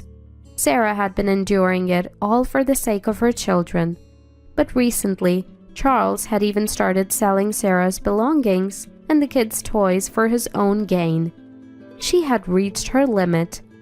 Then Sarah told me a story. After hearing Sarah's story, I was furious. From that day, Sarah and I started planning our divorces. Sarah gathered thorough evidence of the affair. Her recent business trip was a lie. We met halfway to look for a new place to live. Like me, Sarah's parents had passed away, and she had no relatives to turn to. However, a close friend offered her a job at their shop in another state. It was a good location, and our preparations went smoothly. All that was left was to present the divorce papers. I want to get some people out of that hellish house. Sarah had made up her mind and was incredibly strong. She had a strong core, but had been used by her in-laws like she was brainwashed. Thinking it would look suspicious to return together, Sarah went back first. She soon contacted me, informing me about the takeover of my house and Charles's brazen mistress moving in. All our conversations and actions until then were a performance. Knowing what was going on, I told Sarah, We're not living in that house anymore. Let the kids draw on the walls all they want. That's what I told him. Charles, thinking he could now openly live with his mistress, happily signed the divorce papers. Let's go, Sarah. James and everyone, it's time to leave. The step-grandparents stood up and followed Sarah and her children to the door. Living with people like you, I had given up on life, but Sarah opened my eyes. Do as you please now, James said, glaring at the family, and left with his great-grandchildren. The in-laws had been taking money from the step-grandparents as pensions. They were truly awful people. Well then, take care, we said as we left like a storm. You'll regret this. The family laughed as we left, but we ignored them. Months later, Richard contacted me. Oh, I forgot to block him. I could guess the content of the call, so I answered. Mary, come back! Richard sounded desperate. I barely contained my laughter. Come back? We're strangers now, I replied calmly. Let me talk. Mary, what do you mean? Why aren't you paying the mortgage? Patricia's voice came through, probably snatching the phone from Richard. What are you talking about? I have no idea. I played dumb, while Patricia sounded frustrated. Apparently, the house's mortgage had already fallen behind last month. When I pressed Richard, he claimed I hadn't been paying the mortgage. What an inconvenience. While I remained silent, Patricia kept talking like a machine gun. First of all, this house, you guys had a combined income of $75,000, right? We could have built a better house. We built this as a new home, but it's not what we expected. Originally, they had planned to take over the house. Sarah had informed me of their discussions. Yes, that's true. But with Richard's $30,000 salary, the bank wouldn't lend us more.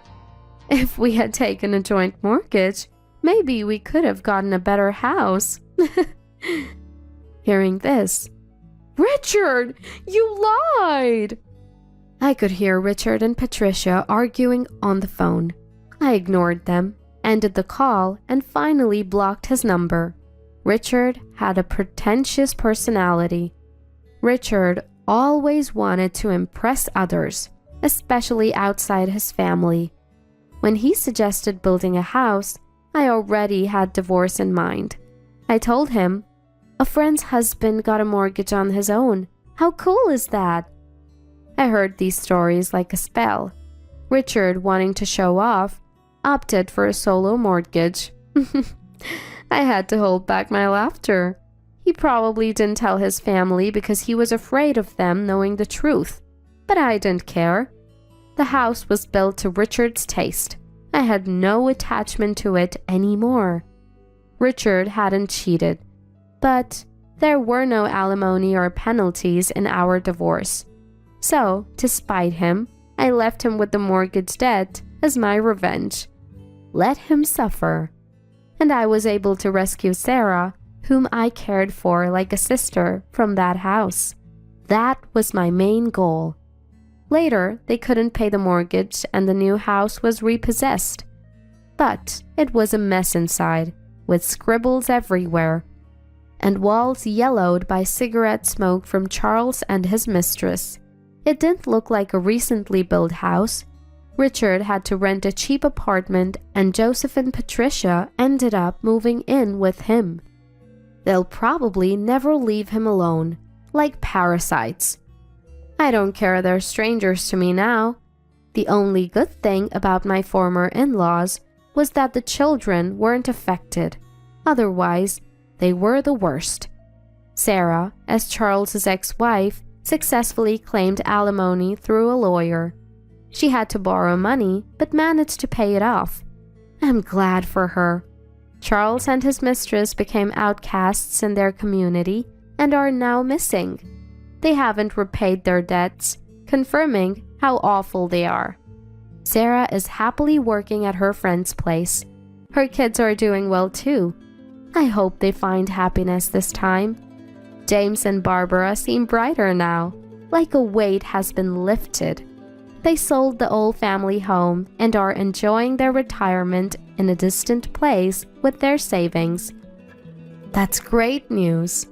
As for me, I've requested a transfer to a local office. I was reunited with Lucy, my cat. Thanks to social media, someone in the neighborhood had found and taken care of her. It's good she's friendly. Now, I live alone in my late father's house. With my brother's approval, I'm saving to build my dream house. And someday, I hope to introduce someone special at my father's grave. Today, I'm working hard towards that goal.